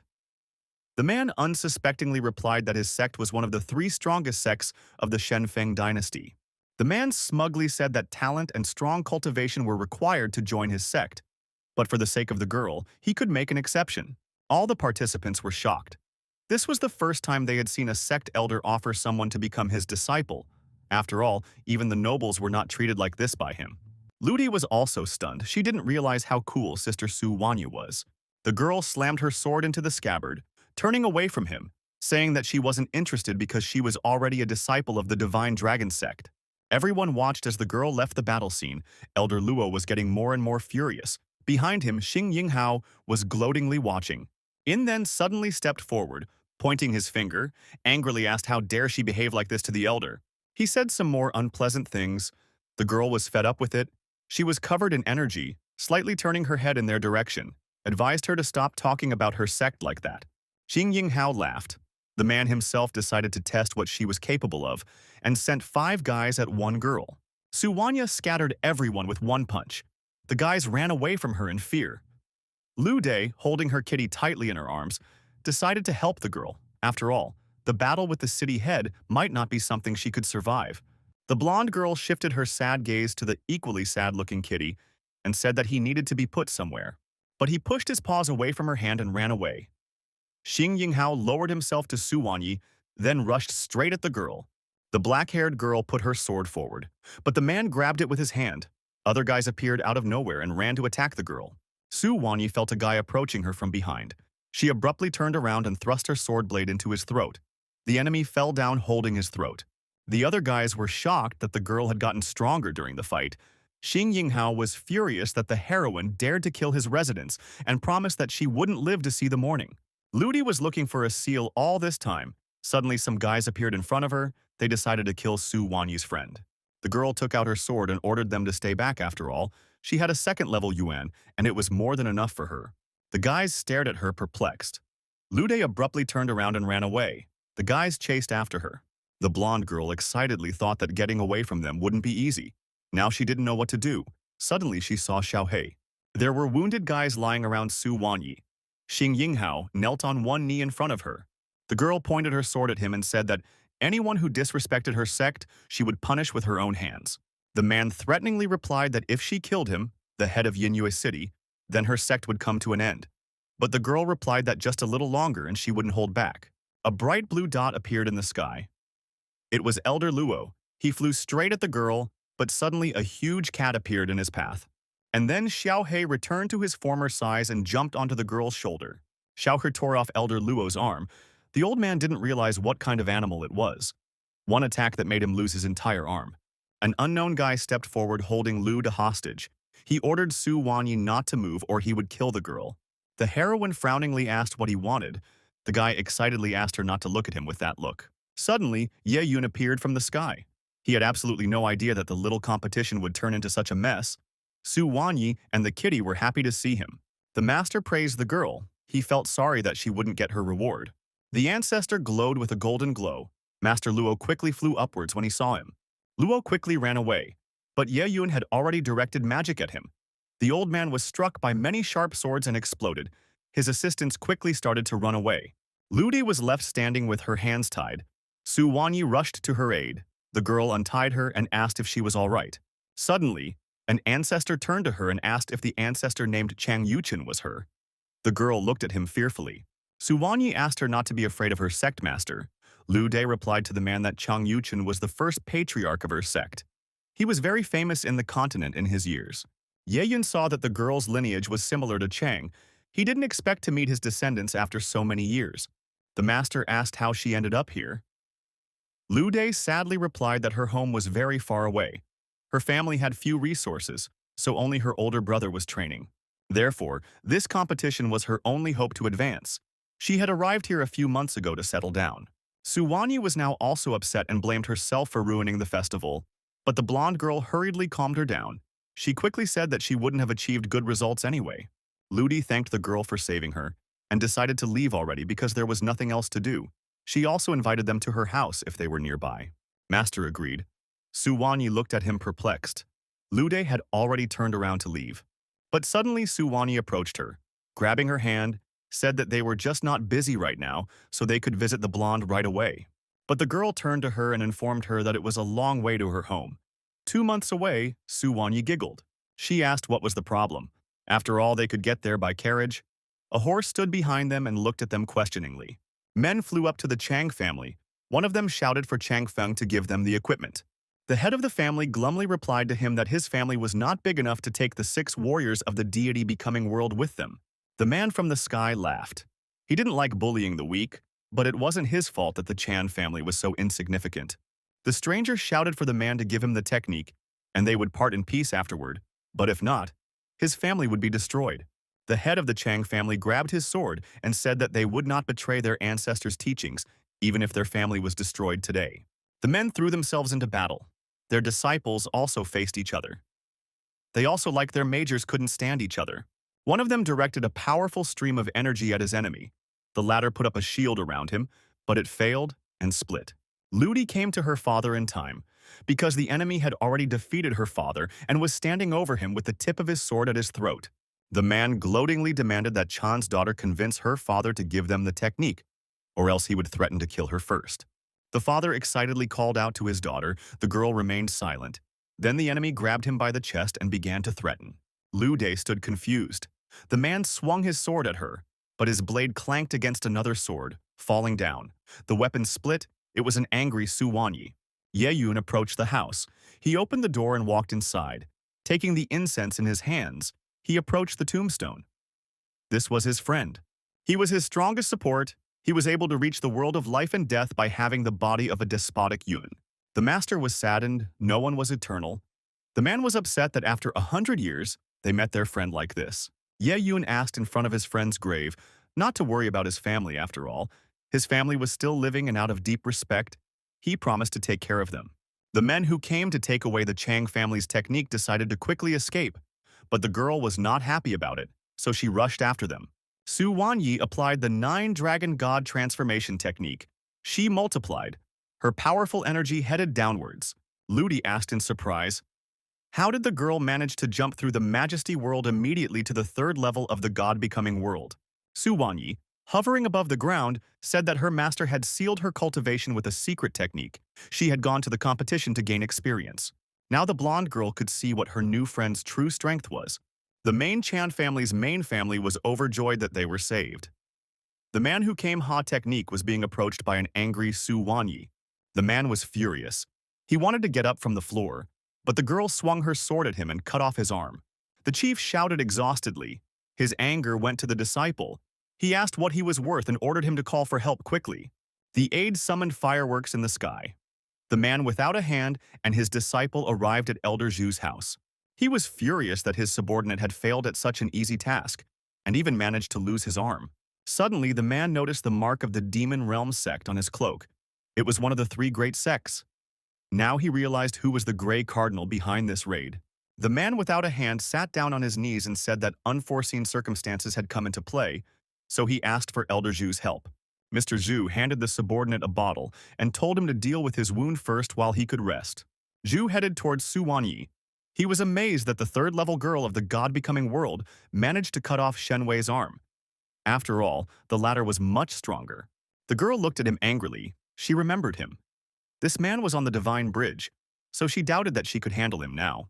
Yayun noticed a flash in the sky. He realized that another person had arrived and felt that Su Wanyi was out of his depth. Meanwhile, in the wagon, Mo Xiang and Luo Li were practicing hard. Suddenly, the guy felt the call of the ancestor.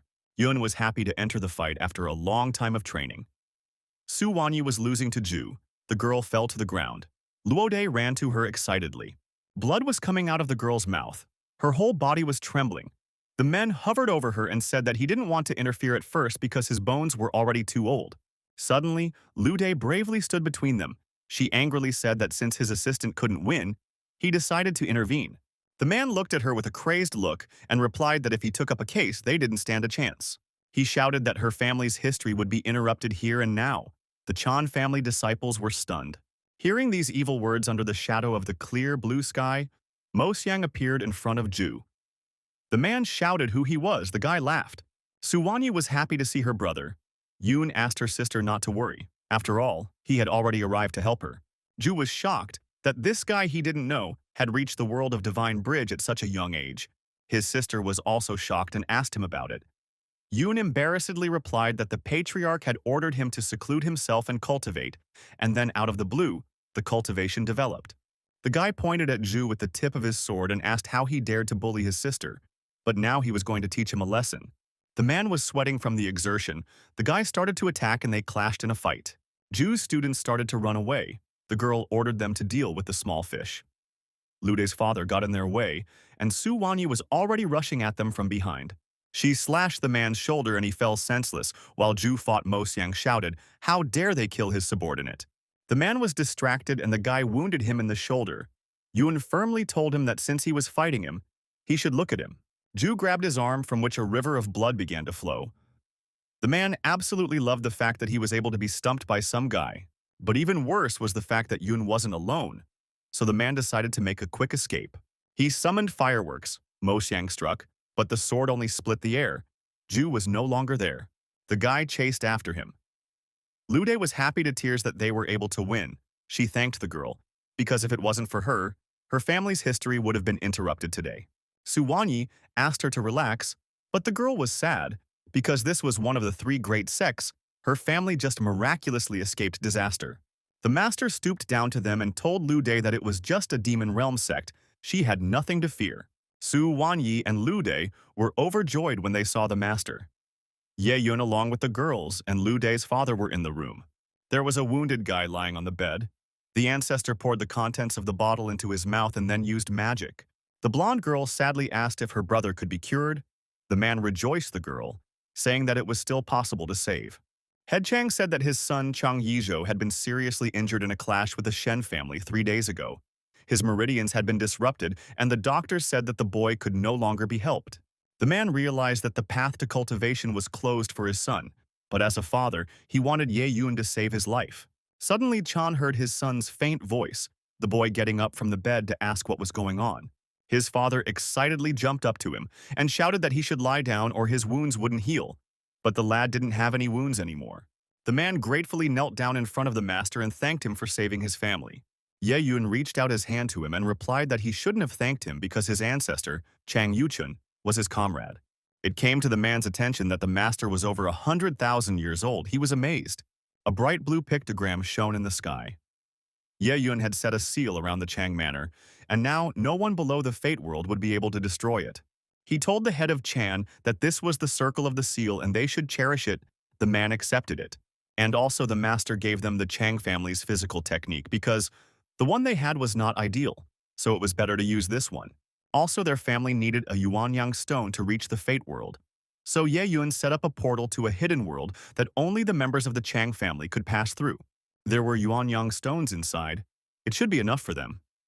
The man looked at all the offerings in shock. He knelt down and bowed low. He thanked the master and said that there was no way he could ever repay him for this goodness.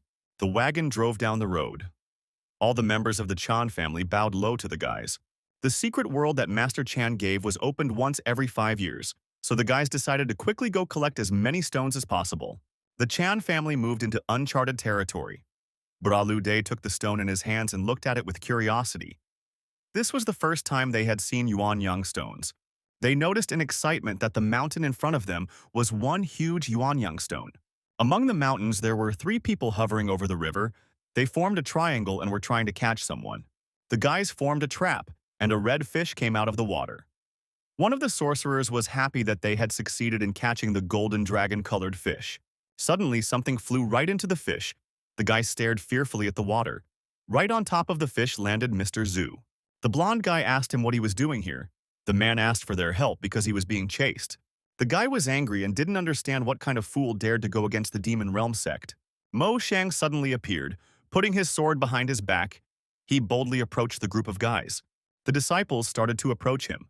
The blonde suddenly laughed at the fact that the guy was at the level of the divine bridge and was making a strongman of himself, and then made a frantic face. Energy formed around him. He asked for a name so he would know what to write on his grave. Mo Xiang proudly told his name and who he was. When the guy heard that he was from the Divine Dragon sect, he was puzzled. He had never heard of such a sect. The injured Jew said that it was the Divine Dragon sect that helped the Chang family and called them scum. The guy became furious and promised that he would pay for his words. The blonde guy shouted to his comrades to stop him. The guys put their fingers together in a sign. At this time, Mo Xiang pointed his sword at Zhu. The guys were going to kill Mo Xiang with the formation. Swords flew at Yun. The carriage was traveling in the forest. Ye Yun felt that Junmo Xiao, the girl's brother, was in trouble. Su Wanyi gustily agreed to help him, but the man said that the girl was not a rival to these people, so he had already contacted Luo Li. Mo Xiang was almost hit by one of the glowing beams. He was a little confused. The blonde man was about to finish him off, but suddenly Luo Li appeared in the battle. She came to save her brother, but the guy replied that he had everything under control. They stood back to back. The girl did not argue and asked him to watch the fight. The blonde guy silently watched the guys and then shouted what everyone was standing for and ordered him to kill them. The glowing swords headed towards Luo Li and Mo Xiang, but the guys were able to prevent the attack. Suddenly, Zhu noticed that the fish started to develop. The blonde guy noticed it too. They had to hurry because they were running out of time. The guy and his companions were surrounded by magic. Luo Li looked at them incomprehensibly. Horns grew on the guys' heads. They were furious and demanded to grant them their power. Mo Xiang looked at their transformation and said that they could do that too. The girl guessed that her brother was referring to the fusion technique they were taught. The guy replied that they had to show these guys how big the gap between them was. Luo Li agreed, and the merging began. The heroine was all surrounded by a golden glow. The blonde guy frightenedly noticed that they also possessed a transformation.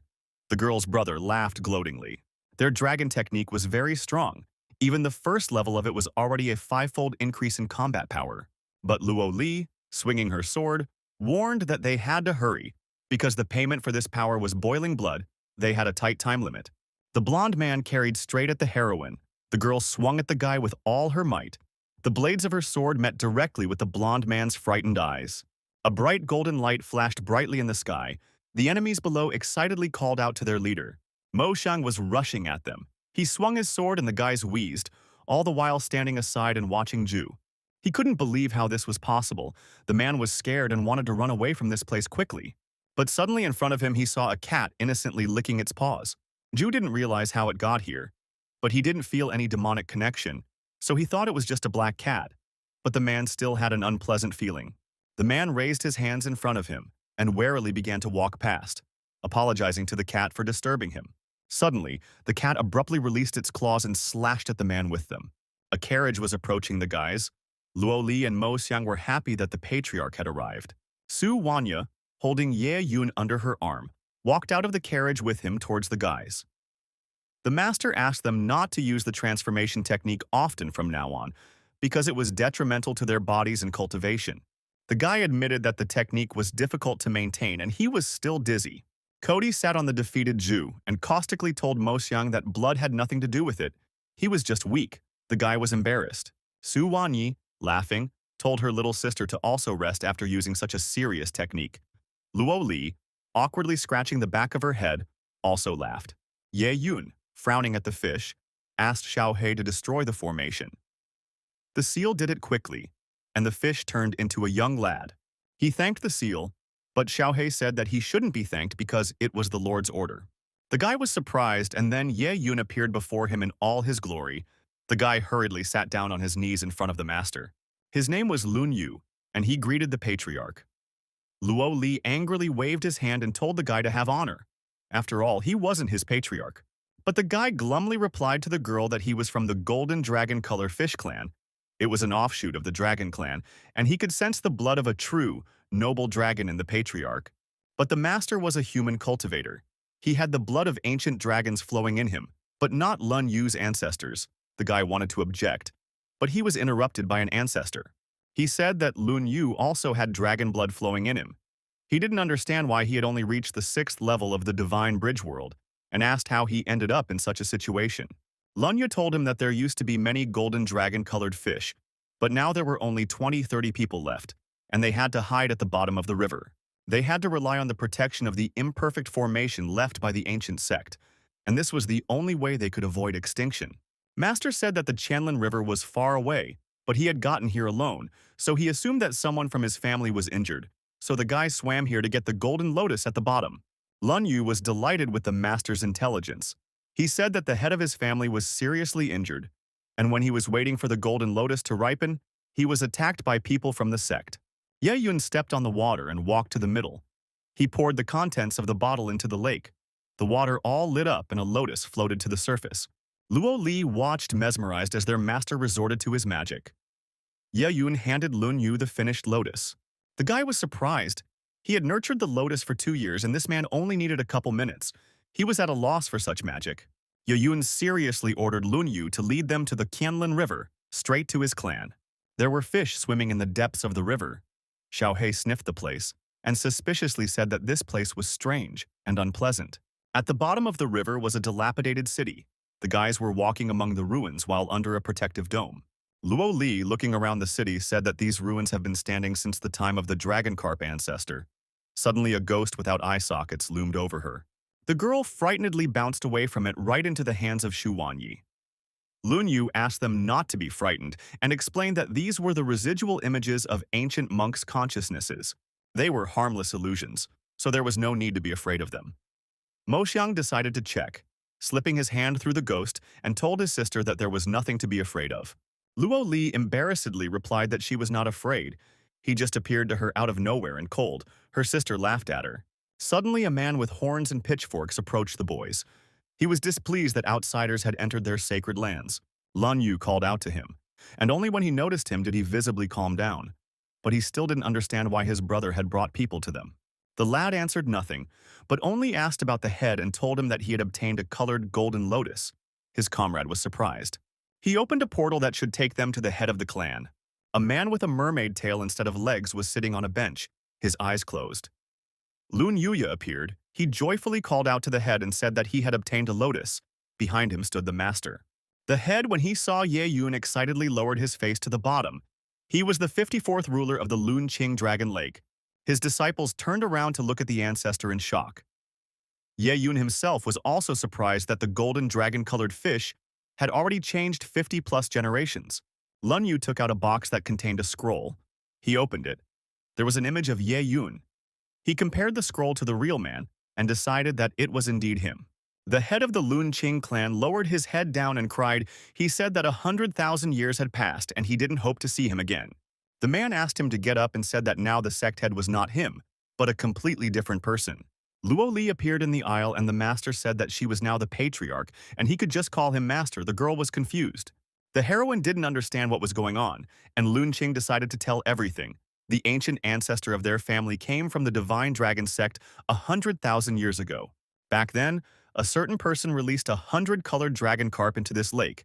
After that person asked Mr. Hongfu to enlighten them, and over time, they became the Dragon Carp clan. Yun noticed that the wound on Lun Qing's body was left by someone's blade. He frowningly asked who it was. The man said that their family used to roam near the Shenfeng Seven, but they had stumbled upon a strong cultivator from the Divine Blade sect who wanted to make a medicinal drug out of them. Lun Qing's strength was not enough, so he lost his tail. His strength dropped from the Nirvana world to the 10th level of the Divine Bridge world. He miraculously survived. Luo Li was furious when she heard about the cursed Divine Blade sect again. Suddenly, magic began to gather around Ye Yun. Lun Qing watched him in astonishment. He remembered that back then, the Lord was the strongest cultivator, and thought that he had already been able to reach the level of a true god now. Su Wanya covered herself with her hand from the bright glow of the ancestor, thought that it was exactly the same as when he had saved her. The man opened a space. Lun Qing was amazed that his lord had actually reached the true god world. The ghosts of the monks came out to the temple. From where a huge stream of energy gusted, there was a wooden plank at the bottom of the lake. A glowing hand appeared from there. A man rose from it, illuminating with a bright blue glow. A huge number of ghost monks hovered over him. He began to consume their souls. But suddenly the man was snatched by the scruff of the neck and carried to another place. He screamed, and when the master threw him down, menacingly asked who dared to do such a thing. The man angrily stretched out his hand and called for a blade, but no blade was in a hurry to come to his palm. He hysterically shouted why his sword cultivation was sealed. The man was recognized by Lun Qing. His name was Li Gongsun, and the fish head had never even thought that he would ever meet him. Li Gongsun recognized him too. Ye Yun shouted an order to Lun Qing. The man backed away in fear, but the head of the fishes was beside him in an instant and grabbed his head. Lun Qing laughed furiously. After all, Lun Qing, who was just lying on his deathbed, had killed his nemesis. Ye Yun said that it was too early for him to die yet, and then demanded to devour the golden lotus faster and promised to help restore his body. Luo Li, who was standing behind the ancestor, said that when she first met the patriarch, his bones had grown flesh right before her eyes. Lun Yu was surprised that there was such a thing in their world. After all the procedures, the man finally grew a tail and legs. The head thanked the Lord. Mo Sung, who had been standing on the steps watching everything the whole time, saw the illusion of the monarch's consciousness approaching them. He waved his hand at it and asked who was here.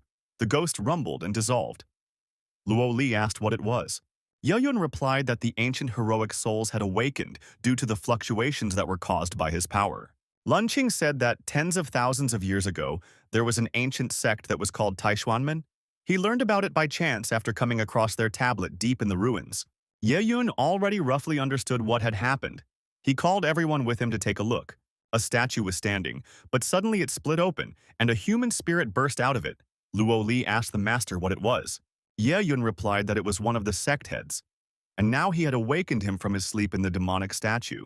Heroic souls were the remnants of the consciousness of long-dead powerful monks.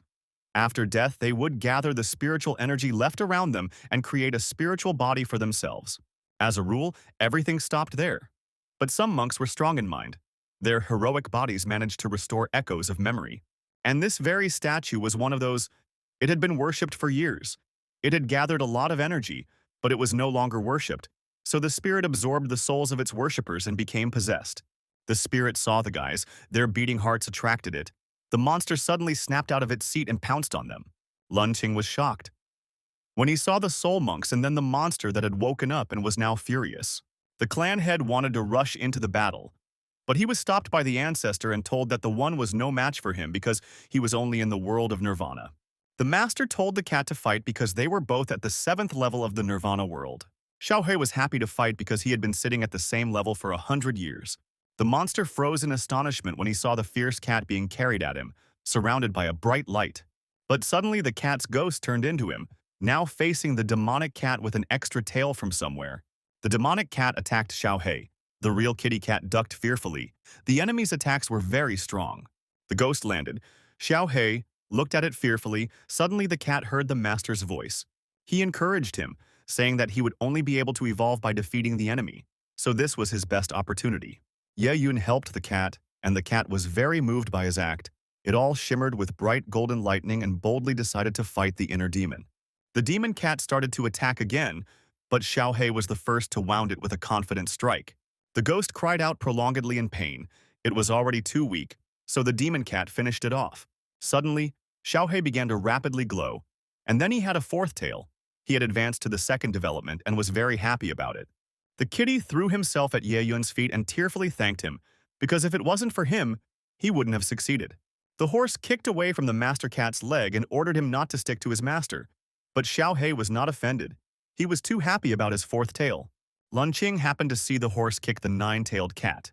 He was surprised by this and thought that the horse was even stronger than the cat. Ye Yun reassured Lun Qing there was no need for his people to stay here now. The sect was going to spread its wings again, and the Dragon Lake would also be restored again. The master asked the man if his family was willing to swear allegiance to the Divine Dragon sect again. Lun Qing abruptly sat down on his knee and replied that the colored fish family hoped to return to the waters of the Dragon Lake. They also hoped that their exile would end and they would be welcomed back. Ye Yun, extending his hand, warned that for now, they could live in a world where the vast ocean was waiting for them, where they could wait for the restoration of the Dragon Lake. The guys heading to that world were eternally grateful to Master. Luo Li congratulated the patriarch. She was surprised that the fishes had returned to their sect. The man holding a fancy-shaped bottle told the girl that she was now the head, so they belonged to her. The girl, glowing, promised to gather as many divine beasts as she could to make their sect even stronger. But right now, it was more important to strengthen their cultivation base. After all, the three of them were the representatives of the Divine Dragon sect. Ye Yun turned to Su Wanyi. Her cultivation was the weakest, so he asked her to seclude herself in the carriage for how many days and process all the experience gained from the competition. Next, the master handed the cat a flask. It was the 1,000 Emperor pills. She and the horse had to take 1 pill a day. Then, they would soon reach the world of destiny. Luo Li suspected something wrong, reaching out her hand to her ancestor, she almost crying. She asked that he was going to leave them and go away. But the man, placing his hand on her head, had no intention of leaving them and explained that his world was about to unfold. He was afraid it would bring about a catastrophe of heaven and earth, so he wanted to find some secluded, deserted place. The girl congratulated him for passing the true God world, and she was already upset and thought he wanted to leave them. Ye Yun wasn't going to go anywhere until he brought the three of them to the immortal world.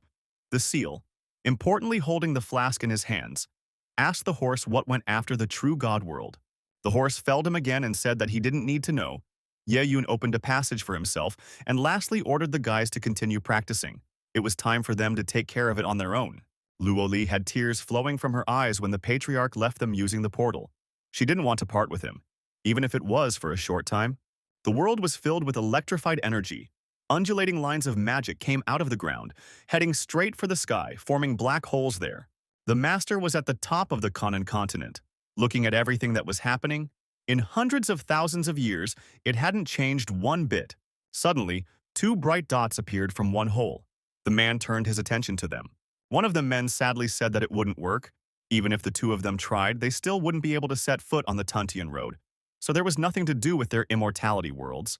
But the other replied that there were instances where cultivators with immortal worlds had managed to pass through it. That was what they were counting on. Ye Yun approached them and asked these Taoists to tell more about this road. The men didn't sense the master's level or see any cultivation, which was strange. The master said that he was a lone cultivator without a sect, telling them that he had just returned from seclusion and heard them talking about this path. One of them said that 90,000 years ago, the Ice Phoenix sect leader had reached the limit of the immortal world. After that, he came here and left Qianan through this road. Later, the road was called the Tuntian Road, but only 3 cultivators had managed to leave Quanan through this road over the years. The ancestor didn't know if the man from the Ice Phoenix sect was an acquaintance of his, but he decided that if he had the chance to ask, he would definitely ask. He thanked the men for the information and rushed straight into that hole, one of them noticing that he was stronger than all of them put together. A golden staircase appeared in front of Ye Yunami, and he began to climb it.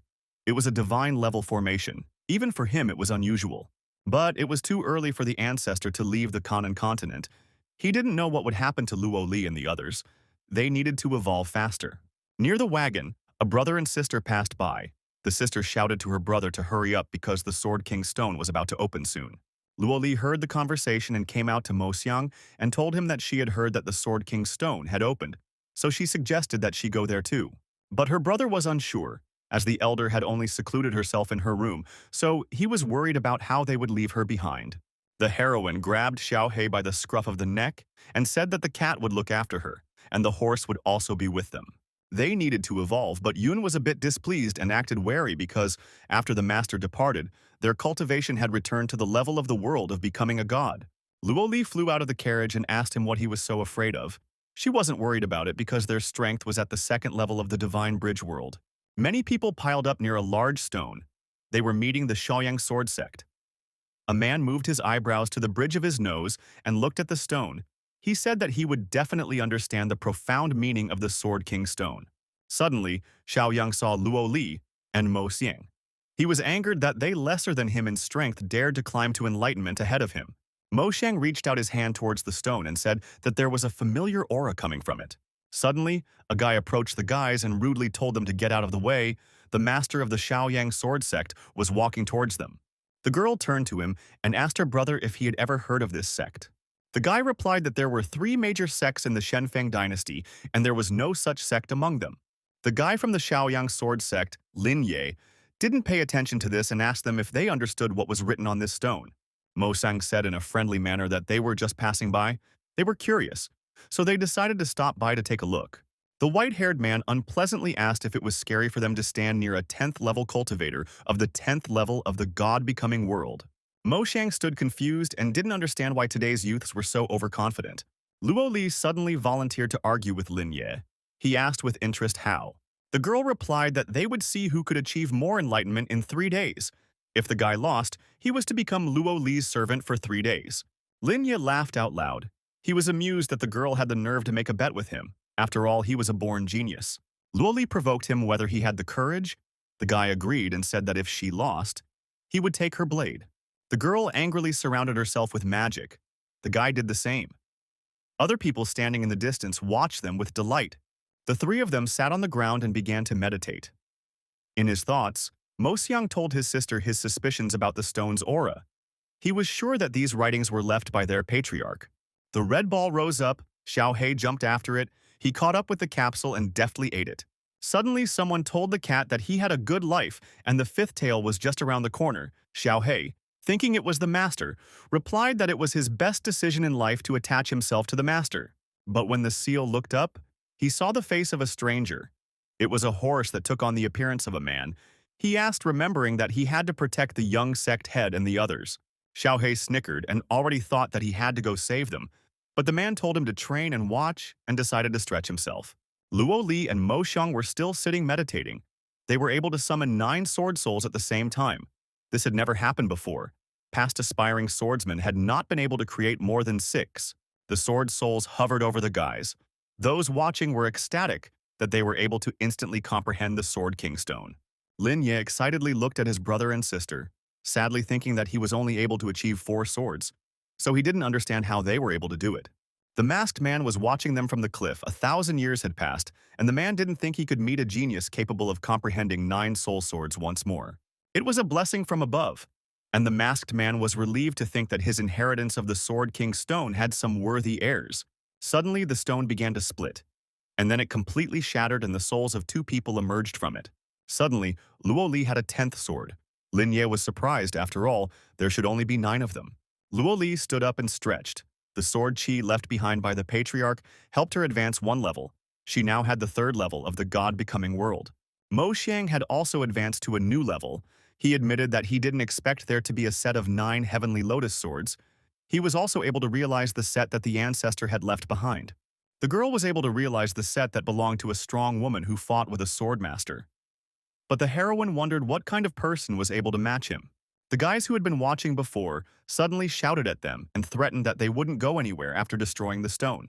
Because this stone was very important to the disciples of their sect, so they weren't going to just let Luo Li and Mo Xiang go. Suddenly from the sky ordered everyone to be quiet. The guys raised their heads and saw the cultivator.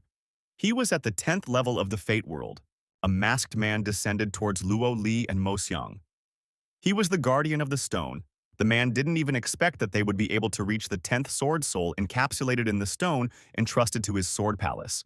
And since brother and sister carried the legacy of the Sword King stone, had to join his sword palace. The guys looked at him unhappily. Luo Li indignantly replied that this sword had been left behind by an ancestor of the Divine Dragon sect and had now returned to its rightful owner. Lin Ye approached her and began to angrily whisper what she was carrying and told her to agree. After all, this was an invitation from a secret sect that was stronger than the three great sects. The girl didn't like that the guy who lost to them was now teaching her, but the guy recognized that he had lost and just advised her to accept without a shadow of a doubt. Mo Xiang's hand rested on Lin Ye's shoulder, laughing. He began to explain that Luo Li was the head of the Divine Dragon sect.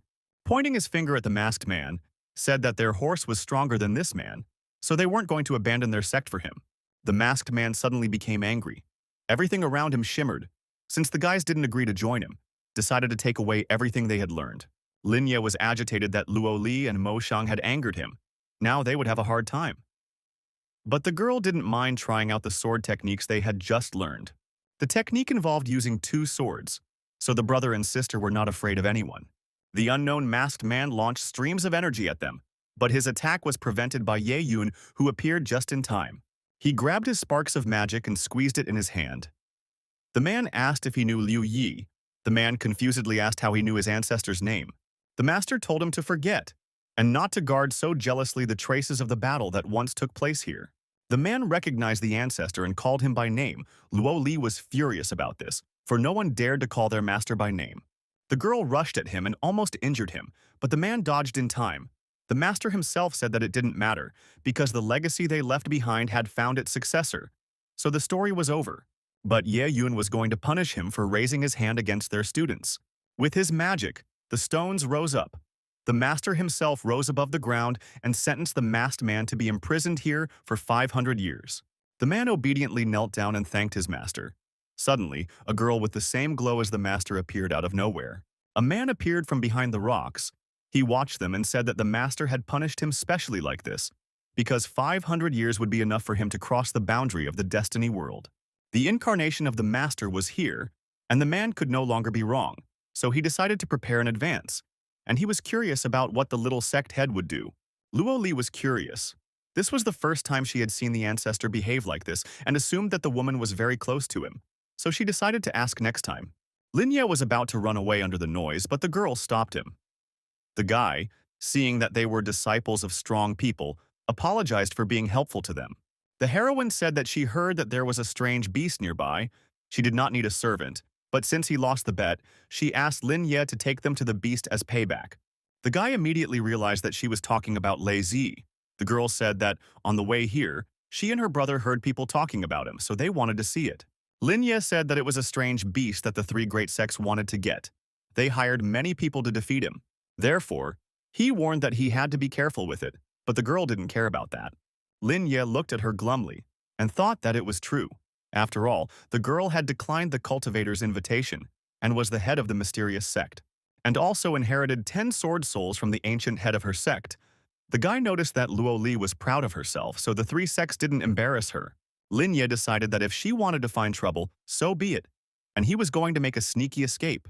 After all, there was no need for him to risk his life. So the boy agreed to walk them to the beast. The big bird was sitting in the water and drinking, with 3 people looking at it from afar. The 3 sects had found Laze at the same time, so one of them asked the others how they would share him. Another man replied that he didn't steal from women, so he first asked the girl from the Divine Balance sect to say a word. The girl gladly accepted the gift, but the man glumly clarified that he offered to listen to her, but promised nothing. Suddenly, they heard something and looked closely at the beast. The bird froze, and then its bright blue outline loomed over Luo Li. Lazy looked impressive, so the girl wanted it for herself. Her brother warned her to be careful because the bird had the essence of thunder. The heroine confidently asked him not to worry. She promised not to hurt the bird. Bright red streams of energy flew. The bird was releasing them directly at the guys. Lin Ye hid behind a rock and watched from afar. He anxiously noticed that the three sects were already here. A guy from the Demon Realm sect was standing on the cliff. Magic was concentrated in his hands. He wanted to show everyone how to defeat Lei Zi. But a bird flew at him where the guy was standing, right below him. The beast lightning destroyed the rock. The other sect guys decided to help him. The girl directed her lines of magic at Lei Zi. She managed to grab the bird and the guy struck. Lei Zi flew down. Another man with horns was waiting for him from below. He was already ready to strike. The bird closed its eyes, preparing for the worst. Suddenly, Luo Li shouted, "How dare they take this monster away from them?" She used her sword to shatter the ribbons and the bird flew down, freed from the girl's magic. Mo Sang was already rushing forward with his sword drawn forward at the guy with horns. But his opponent grabbed the blade and threw the weapon into the wall with all his strength. Right next to Lin Ye, Lei Zi landed right next to him. The man with horns angrily ordered everyone to be killed. Luo Li and Mo Xiang were next to the injured bird. A huge number of bright blue dots began to appear in the sky above their heads. These dots began to fall directly on the guys. Lin Ye fearfully hid behind the bird, covering his head. He was afraid that he definitely wouldn't survive the attack of the three sects. The magic swept right next to him, but Luo Li was able to repel the blow. Lei Zi came to his senses. His sister and brother were fighting hard. They didn't want to let the sects kill the bird. Mo Xiang jumped towards the enemies. He wanted to test what the Heavenly Lotus Nine-Sword technique using two swords could do. His magic flew at the enemy and knocked everyone down. After that, a guy with green hair and a man with horns flew up to the guy. They attacked him. But suddenly, a bright red ray of energy passed through them. They shrieked. Luo Li equaled her brother and seriously noticed that when sword techniques bind, they become twice as strong. Lei Zi recovered and flew up to the guys, standing behind their backs. Suddenly, one of the enemies remembered that his sister and brother had commandeered a heritage stone. This stone was used by the smaller sects to achieve enlightenment, and this incident caused a commotion among the smaller sects and also affected the secret sword sect. The red-haired girl, upon hearing this news, suggested asking for help from the elders of the three sects because, at this rate, they risked losing more disciples and losing out. But there was no need to ask anyone. The elders themselves showed up at their door. Luo Li shouted to them that they were not from the Sword Palace. One of the elders had heard of the Divine Dragon sect and heard that they had killed Elder Luo in Sanyuan. Another said that they had killed Elder Zhu of his sect. Their head had ordered to open a hunt for them, so he didn't even think that they would come to his hands. The third suggested attacking the guys with a united front. A blue funnel appeared in the sky. It was made by Lei Zi. The men felt that someone was approaching them. A man came out of the funnel. With him was a white leopard, and behind him stood a huge snow giant. One of the elders recognized them. They were Jile mountain monsters. He was puzzled as to why they were here, and even with a human. The other elder anxiously said that it was not a human, but a monster that was several times stronger than the couple. Luo Li seriously asked her brother if this man seemed familiar to her. The girl guessed and said she knew who it was. Pointing her finger at him, the heroine shouted for the big black horse to kill them. The man grumbled unhappily. His monsters were surprised. The red-haired elder laughed and said that this was a great demon. He had cultivated in the mountains for many years. He was amused that the girl thought he would listen to her. Those were the last words said by this elder, because immediately a lightning bolt blew his head off his shoulders. The other two elders looked on frightened and shocked. The man ordered his beast to kill the trio. The leopard and the huge giant ran to fulfill the order. The man, a black horse, came down to the guys. He was glad that the young sect leader recognized him. The girl said that his ancestor had ordered him to look after them, and he had ridden away and asked if he was afraid she would tell on him. The man was offended by this, for he had come here to protect them, not because of the little ones, a giant and a leopard, from Mount Jile. The black horse in the form of a man congratulated the girl for capturing Lei Zi, and said that the master would be happy about it when he returned. Luo Li shifted her eyebrows glumly, waved her hand, and said that this trio had prevented them from quietly going about their business. Suddenly, from behind the girl, Jile bowed his head and asked to be admitted. Luo Li turned to him with a blush on her face. The man noticed that no one was disturbing the girl, and the beast had already become docile. Suddenly, everything above them shimmered. The girl was scared and didn't understand what was happening. The man told her that it was the patriarch. He was moving on to the next stage. Lightning sparked in the sky. Right next to the elders, lightning struck. One of them anxiously remarked that it wasn't just thunder, it was a thunder of sorrow. The lightning landed right next to a leopard. He was startled and shouted angrily to the man that his patriarch was not thinking of them. The black horse was angry and told his beast that the thunder of sorrow corresponded to the power of the world he originally had, and the ancestor had the world of a true god. Luo Li put his palms together and asked the black horse not to interfere in their showdown with the sects, because they wanted to seize the opportunity to become stronger. They didn't want to embarrass the patriarch. The black horse agreed, and warned that if the situation got out of hand, the girl should call out to him. He rose above her and, glaring angrily in their direction, said convincingly that he would kill them in a heartbeat. The boys drew their swords and flew to fight. A white cocoon formed around them, and then they channeled blue lotuses. The lightning bolts hit them, and large blue lotuses formed behind the brother and sister's backs. The elder noticed that they had evolved, but they were only at the 4th level of the divine bridge world, so he ordered his own to kill them. The horned guy drank the elixir and his body began to transform. The other horned guys accepted the order and rushed at Luo Li and Mo Xiang. The girl pointed the lotuses at them. The guy flew towards them and directed magic at the enemies. The man, a black horse, was watching from the side. He was surprised that the guys were able to evolve so quickly only because of the tiger dragon pills. A lightning bolt suddenly headed towards him and almost hit him, but the man stopped it with his hand. He anxiously noticed that the lightning was much weaker than the previous ones. A patriarch appeared in the sky. He had passed the world of a true god. A fireball appeared in his hand. The guys had already taken pills, so they would be able to do it again in this battle. He directed the ball that was called God's Tear. It should help him in training. The pills headed towards Luo Li and Mo Xiang. They were surrounded by bright golden magic. Now it was up to them to defeat their enemies. They decided to change formation. The sister and brother dispatched 2 dragons. The enemies had never seen such a thing, but they still expected to kill them. The demon ordered the golden weapon above their heads to be destroyed first because it gave them energy. They started to approach the bright golden ball. The black horse became furious that they dared to touch the patriarch's magical weapon and pointed his shield straight at the demon. He was next to the ball and angrily said that they could fight all they wanted, but he wouldn't let them get near the magic ball. The demons surrounded the guys. Mo Xiang recognized that things were bad, although the patriarch helped them. But there were too many of them, so he suggested his sister to use fusion. The girl asked him to keep his cool because these people didn't deserve to have their blood burn.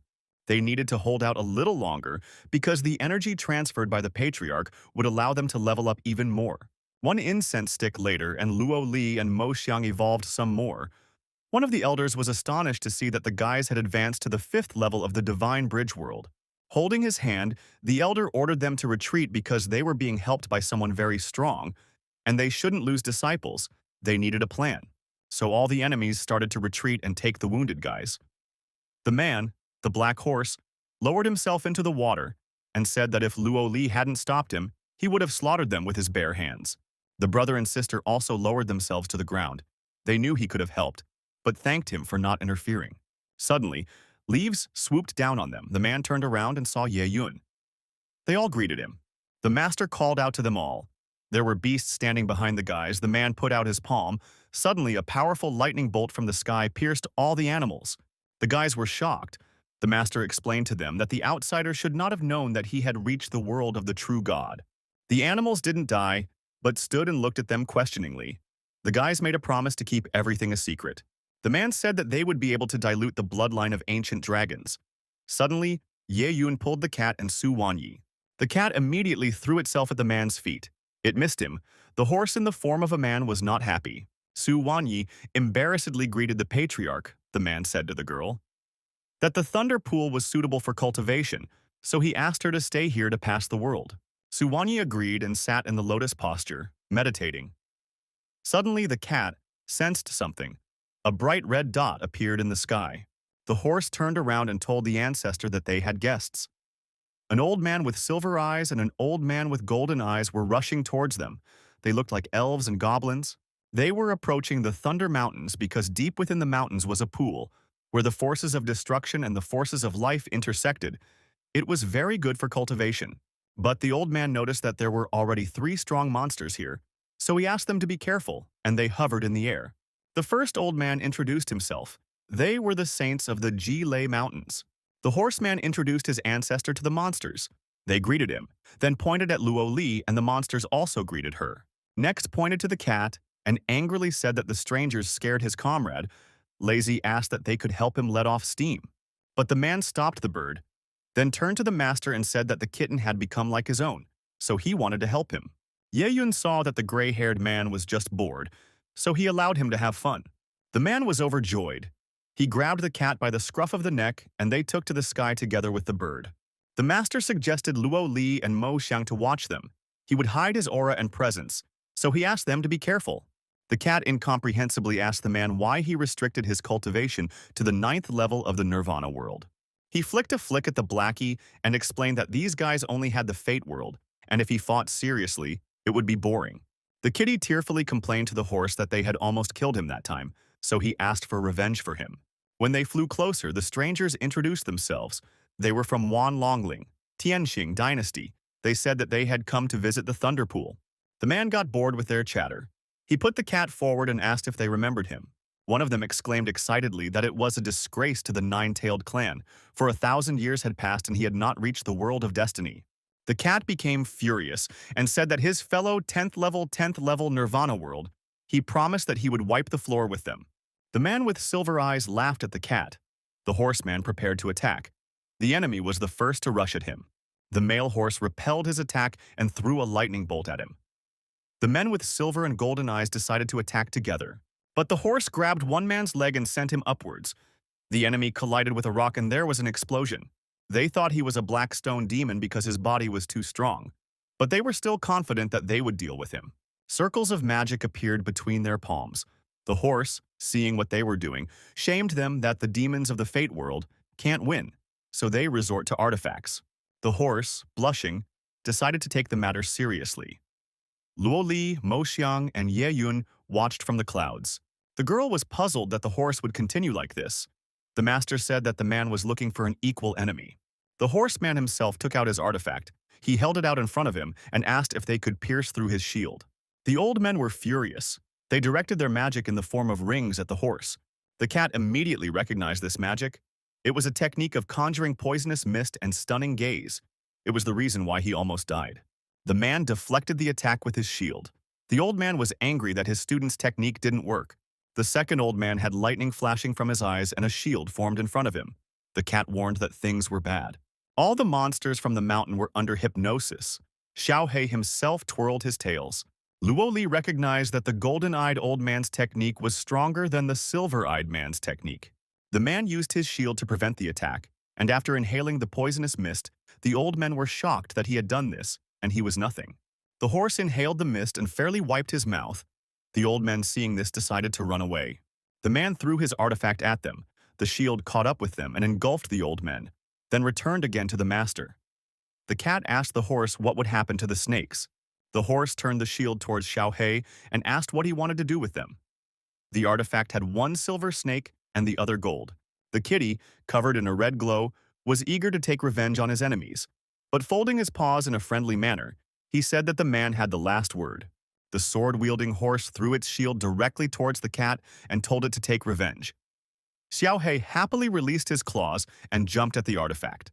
But the cat didn't succeed. It didn't have enough strength. Then the horse grabbed two snakes, stretched, and bit off the golden one. Chewing the golden snake, told that there was too little meat, the taste was so-so and a little poisonous. In general, he was not tasty. The three monsters stood back and watched the horse. They were alarmed that the black horse was ruthless and were glad to be treated respectfully. The kitty swallowed and wanted to try it too, so he asked the man for permission. The horse took the silver snake and broke it into two pieces. He threw one to Xiaohei, but warned him that it might be too poisonous for him. They almost killed him. So the seal holding the snake in his paws said that if he didn't taste their flesh and blood, it would be hard for him to get rid of his hatred. The man replied to him that since the kitty was so determined, he promised to give up his shield when he finished the snake. Xiaohei bowed low to his comrade and thanked him. But the man didn't like it. Kicking the cat, he said that he could only kneel before his master. Luo Li, watching him, laughed and admitted that the black big horse and the black little cat were an amazing duo. The master ordered to stop entertaining himself because he felt someone was approaching. A sword flew from the sky straight at Mo Xiang. The guy was able to dodge the weapon at the last moment, and then looked in the direction from where the sword came from and asked who it was. The sword returned to its owner with magic. The unknown man stopped it near him and then ordered him to give him all his treasures. Luo Li looked in his direction. The guy didn't see the patriarch, but she didn't understand how he knew they had treasures. The girl pretended that she didn't understand what treasures he was talking about. The unknown man was confused and called for his master. The heroine realized that there was someone hiding behind the guy. She put out her sword and directed a pink beam of energy. It hit the umbrella that the old man and the girl were hiding behind. The girl in the purple outfit was angry at the guy for revealing her and the teacher in a word. The guy, scratching the back of his head awkwardly, promised to be more careful next time. The unknown girl loomed over the brother and sister and grudgingly said that her teacher had sensed treasures from them that could transmit energy and stamina for a long time. The girl defiantly demanded to give them back. Luo Li guessed that these guys mistook the dragon blood and essence in their bodies for treasures. Mo Xiang, smiling in a friendly manner, said that they couldn't do that. The girl's teacher intervened in the conversation. The old man, stroking his beard, defiantly asked the guy not to be so confident. He said that they were planning to spare them if they obediently handed over the treasure, since they didn't have a Taoist protector with them. But Mo Xiang prepared to attack. The unknown men were not confused and agreed to take the treasure by force. The old man towered over his disciples who were ready to engage in battle, and promised that they would see firsthand what their secret sacred bird sect was capable of. The old man ordered the girl and the guy to take the lives of Luo Li and Mo Xiang, but the guy asked them to wait. The man had already gloatingly decided that the guys would beg for mercy. Mo Xiang replied that his sword didn't razz the stranger, so he asked who they were and where they were from. The unfamiliar girl called him insolent. The guy proudly replied that they were from the Tianyue dynasty Blackbird sect. But the brother and sister were confused. They didn't know about such a sect. The girl, calling them rednecks, explained that the small Shenfeng dynasty they were in was only the lesser of the imperial dynasties. The three major dynasties were Tianji, Tianyue, and Tianxing. Their mystic bird sect was one of the 4 sects of the Tianyue dynasty. Mo Xiang patted her and thanked her for the dynasty's course. The guy quickly switched from pleasantries to threats and attacked the sect. A huge monster appeared behind him. Luo Li chased after her brother. A powerful stream of energy erupted from her sword straight at the old man and his disciples. But suddenly, dark lines of magic formed around the brother and sister, trapping them. This was the technique of the mysterious bird, the best in the sect. The old man snidely asked the guys how they were going to win. Luo Li and Mo Xiang only had to attack. The guy summoned Qinglong.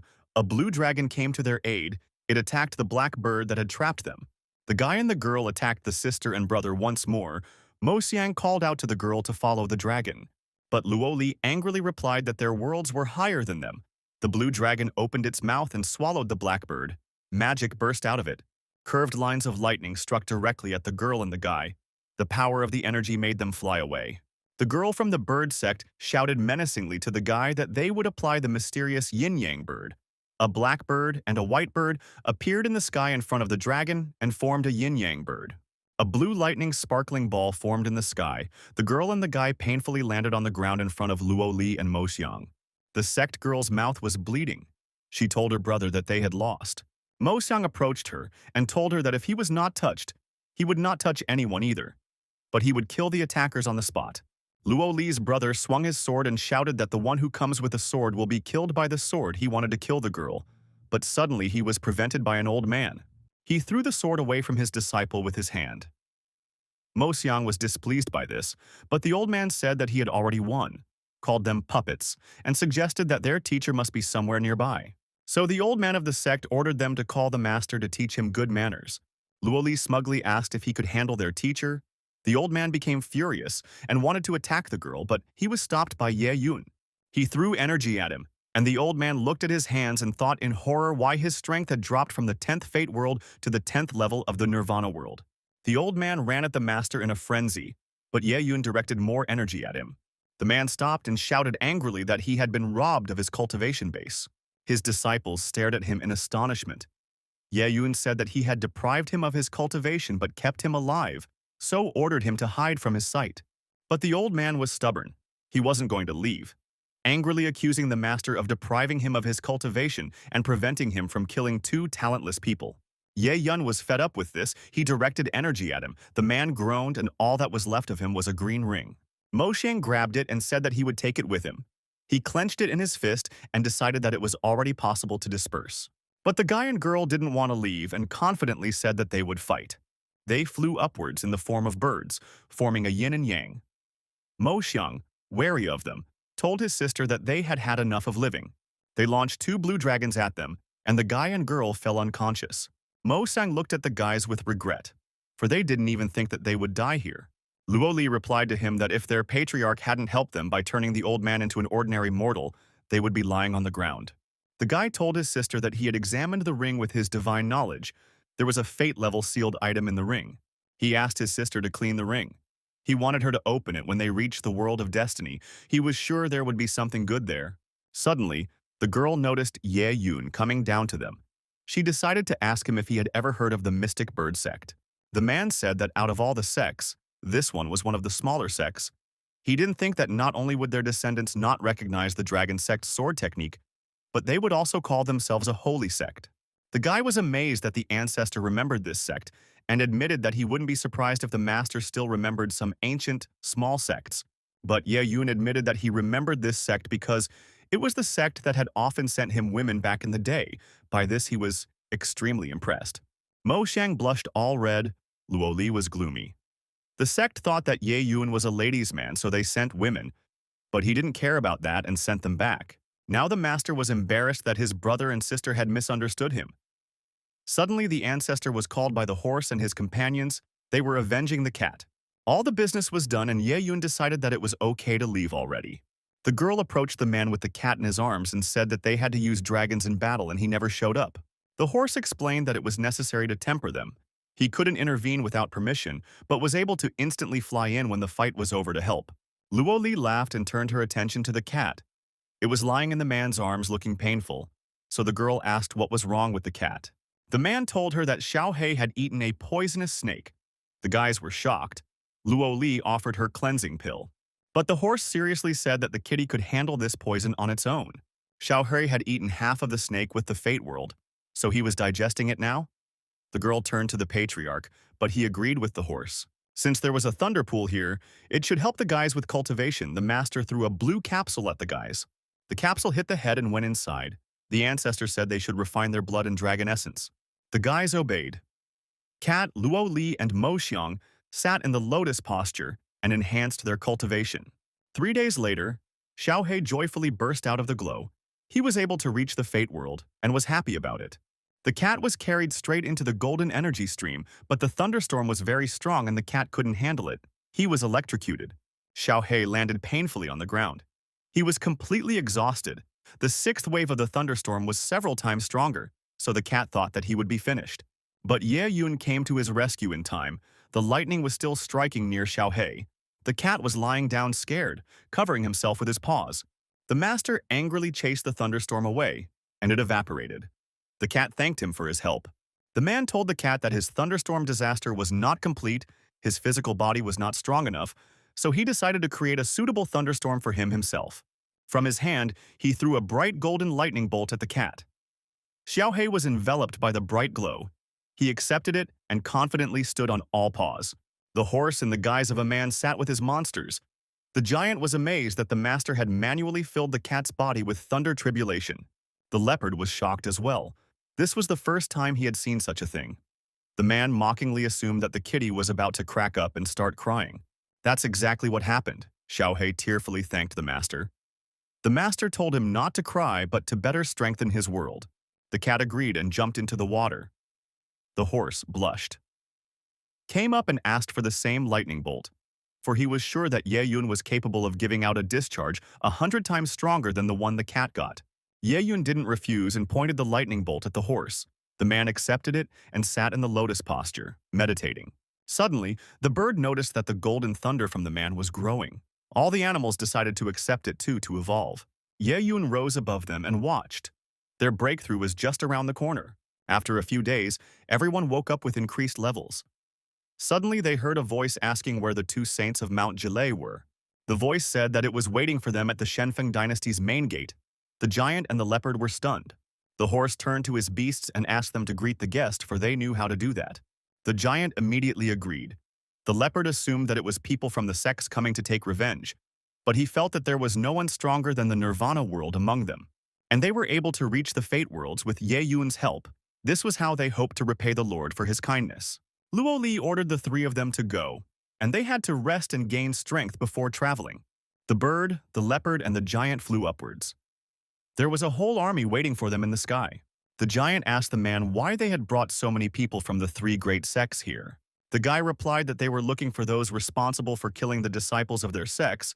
The giant got angry, accusing them of provoking them, shouting that they would pay for it. The men began to defend themselves, forming a shield around them, one of them urging the giant to come to his senses, for he was going against the three great sects. The leopard reached their ball and shattered it with his paw. The monster roared menacingly and directed his magic at the humans. Following him, the bird started attacking. It killed several people with its tail. The monsters fought fiercely and mercilessly. After they killed everyone, headed back to the guys. Lei Zhe landed next to Luo Li and asked how it had performed. The girl petted it and praised the bird. The giant, watching the bird caress the girl, disapproved of such a thing. The horse coughed and caught the attention of the giant and the leopard. They sat down on their knees and asked if their brother was pleased. The man replied that everything had gone fine. The leopard said in a panic that they may not have been strong, but they were ready to follow him for the rest of their lives. The leopard was ready to carry tea to him. The man, blushing and waving his hand at him, replied that he was only pulling a carriage. What tea could we talk about? But Leopard huffed even harder and said that he really wanted to follow him. But Mo Xiang intervened in the conversation, laughing. He confirmed that the horse was only carrying the carriage, which was standing aside. The leopard and the giant were completely shocked. Their brother horse had an eternity world, and he was just carrying a carriage for them. But the guy approached them and asked them not to be upset. After all, he and his sister could use some spirit protectors. Su Wanyi anxiously reminded the guys that they had a 7th-level divine bridge after training, and that demon had a fate world. But the giant and the leopard hastily decided to assure the girl that they would protect the masters. Luo Li asked her not to worry, because the black horse appreciated the monsters at face value, and they also had bracelets that the patriarch had issued to them. Remembering about the bracelets, Luo Li asked the master if he would give Su Wanyi a bracelet as well. The man covered his eyes, concentrated, and a golden bracelet appeared on the girl's arm. The girl looked around him in surprise. The man rather noticed that Luo Li's honesty and straightforwardness was looking more and more like a leader. The girl stroking the bird happily told her brother and sister that she already had Lei Zhe, Lei Hu, and Lei Nu, and the two she was giving to them. But Su Wanyi had only reached the 8th layer of the god-becoming world. She was worried that the difference between them was even greater. The guy reassured her by saying that if she didn't want to rely on the beasts for everything, the beasts could sit in the magic bracelet and train. It was possible to keep them out without a dire need. Su Wanyi, still unsure, agreed. Looking at her bracelet, she admitted that she still didn't know how to use it. The brother volunteered to show his sister how it worked. Using his bracelet, he released the energy on the giant. The beast hung there helplessly. The capture was successful, and inside this bracelet the beast can train. The girl stood in shock. She stood in front of the frightened ducking leopard and decided to give it a try. Su Wanyi tried her bracelet. The capture was successful. The girl was delighted after all. She had not even dreamed that she would get a spiritual beast of the destiny world. Luo Li proposed to go on the road. The master said that first they had to get the stones out of the way, but suddenly they heard an angry voice. The girl assumed that the disciples were sending messages to the sect before they died. And now 4 cultivators from the Fate world had come to take revenge on them. The horse, lazily scratching his ear, suggested the beast to deal with them. The monsters were under the effect of the bracelet, but the guys summoned them. Luo Li ordered them to kill the 4 cultivators with the Fate world who were sent by the 3 great sects. The beasts flew to fulfill the order. The guide doubtfully asked if the 3 beasts could handle the 4 cultivators because, even if they found the mountain, they would still lose when facing a superior force. One of the cultivators shouted to the monsters to come out and meet their death. The beasts were at the ready. Tiger asked why he was calling them out, thus rushing to face the king of the underworld. The cultivator attacked the beast in a frenzy. Beams of energy flew straight at the tiger. But the giant got into the fight. He shouted that he was unworthy to fight Brother Hu, so he volunteered to be his opponent. The giant repelled the attack by forming a shield around him. The cultivator didn't care, and agreed to start his revenge on him specifically. The giant clenched his hand into a fist and pounced on the guy, throwing many punches. Tiger wanted to help his comrade, but 2 cultivators stood in his way. The beast opened its jaws and directed its energy at them. The men surrounded themselves with a protective sphere and shouted that it was a pathetic trick. The tiger's attack was beating against their defenses. One of the cultivators decided to show off his technique. Swinging, he let loose a powerful stream of magic. There was an explosion. But the tiger was still conscious and saw a flicker of green glow in front of him. Several curved lines of lightning burst out from that point and nailed the beast to the ground. Lei Zhe was also suffering defeat. An attack flew into his wing, the giant defending himself as best he could. The tiger was lying on the ground when the dust from its strike subsided, saw two cultivators in front of it. The beast sadly thought that it was still weak to fight several elders. The two men approached the tiger with a gloating face. They said that if he surrendered, his death would be quick and almost painless. But the tiger rose to his paws and replied that he would never surrender. The man raised his staff and said that he had never heard of the divine dragon sect. Suddenly, the man's face changed from gloatingly defeated to frightened. The horse stood behind him, his hand going all the way through the cultivator where his heart was. The man with an angry face said that he didn't want to interfere. But his words about the sect had made him so angry that not even the Lord God could save him. Another cultivator turned to them and shouted fearfully that the man they didn't know was only on the Nirvana world. So he couldn't understand how he managed to attack them. Suddenly the horse switched to him, grabbing his staff. The cultivator squealed that he couldn't use his magic weapon, so he perplexedly asked who he was. The gray-haired man broke the staff and asked to be called Grandpa Horse. The other cultivators guessed that he definitely didn't have the Nirvana world. They didn't think they'd run into someone with that kind of strength here, so they decided to make a quick escape. But the horse didn't let them get away. White streaks appeared from his mouth. He wrapped them around the men's necks and started pulling them towards him. And then he ate them. The horse, chewing them, said that the taste was already better than snakes, but the meat was too tough. The man turned to the beasts and said that he had planned to let them gain more experience at first, but he didn't think a suicide bomber would offend their sect, so he didn't hold back.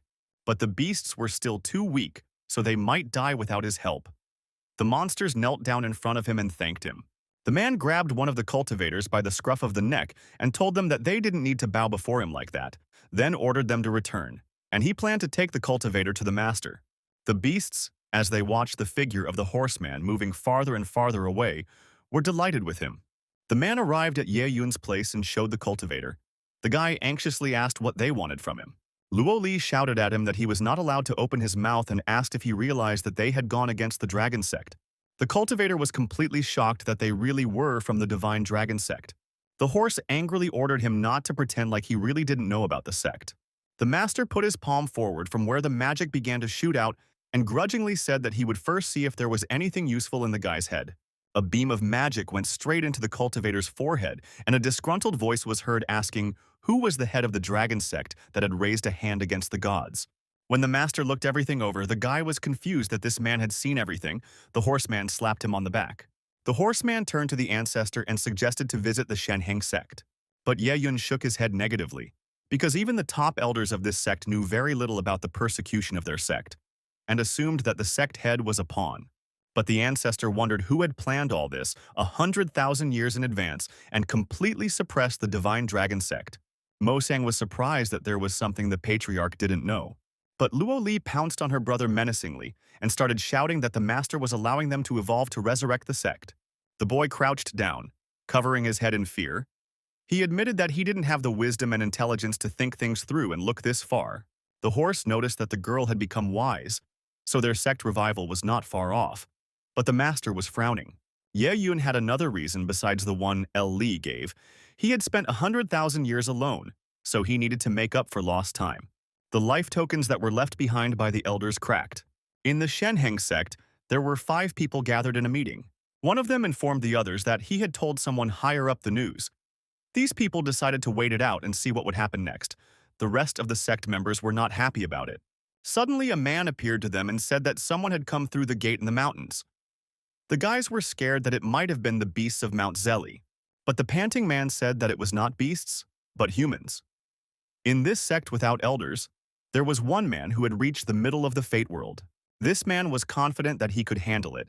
He asked how many people were there and guessed 100 since they were able to pass through the gate. But this question was answered by the intruders themselves.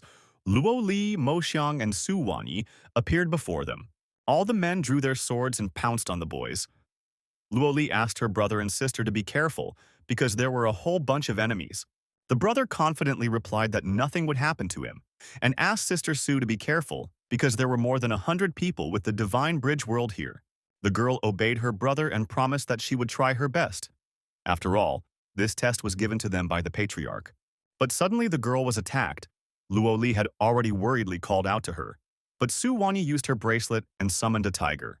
The beast came out of the bracelet and started to defend its mistress. The girl was not happy that she lost the argument to the patriarch. One of the men holding a two-handed sword noticed that the girl had summoned one of the beasts of the mountains. He was surprised that a girl of the 8th level of the world of becoming a god was able to subdue it.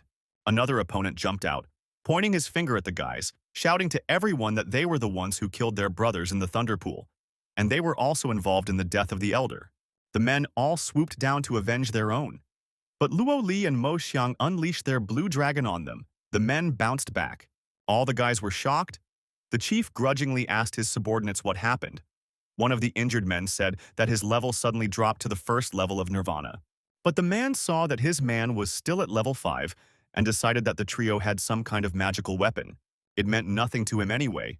Because his sect had over 10 million disciples, he planned to crush them with quantity and ordered his men to attack. A huge number of people flew at the guys, all directing their magic at them. Ye Yun was sitting with his eyes closed. Suddenly magic penetrated into the heads of the two guys standing next to him, and they went forward like willless puppets. The person in charge noticed this and shouted to them that there were already enough guys, but there was an authoritative voice in his head that said that there weren't enough.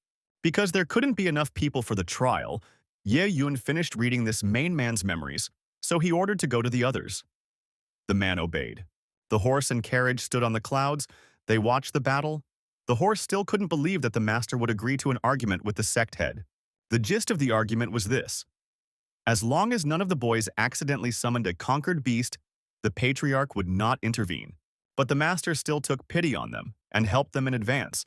He made the world of all enemies that engaged in battle with them temporarily fall to their level.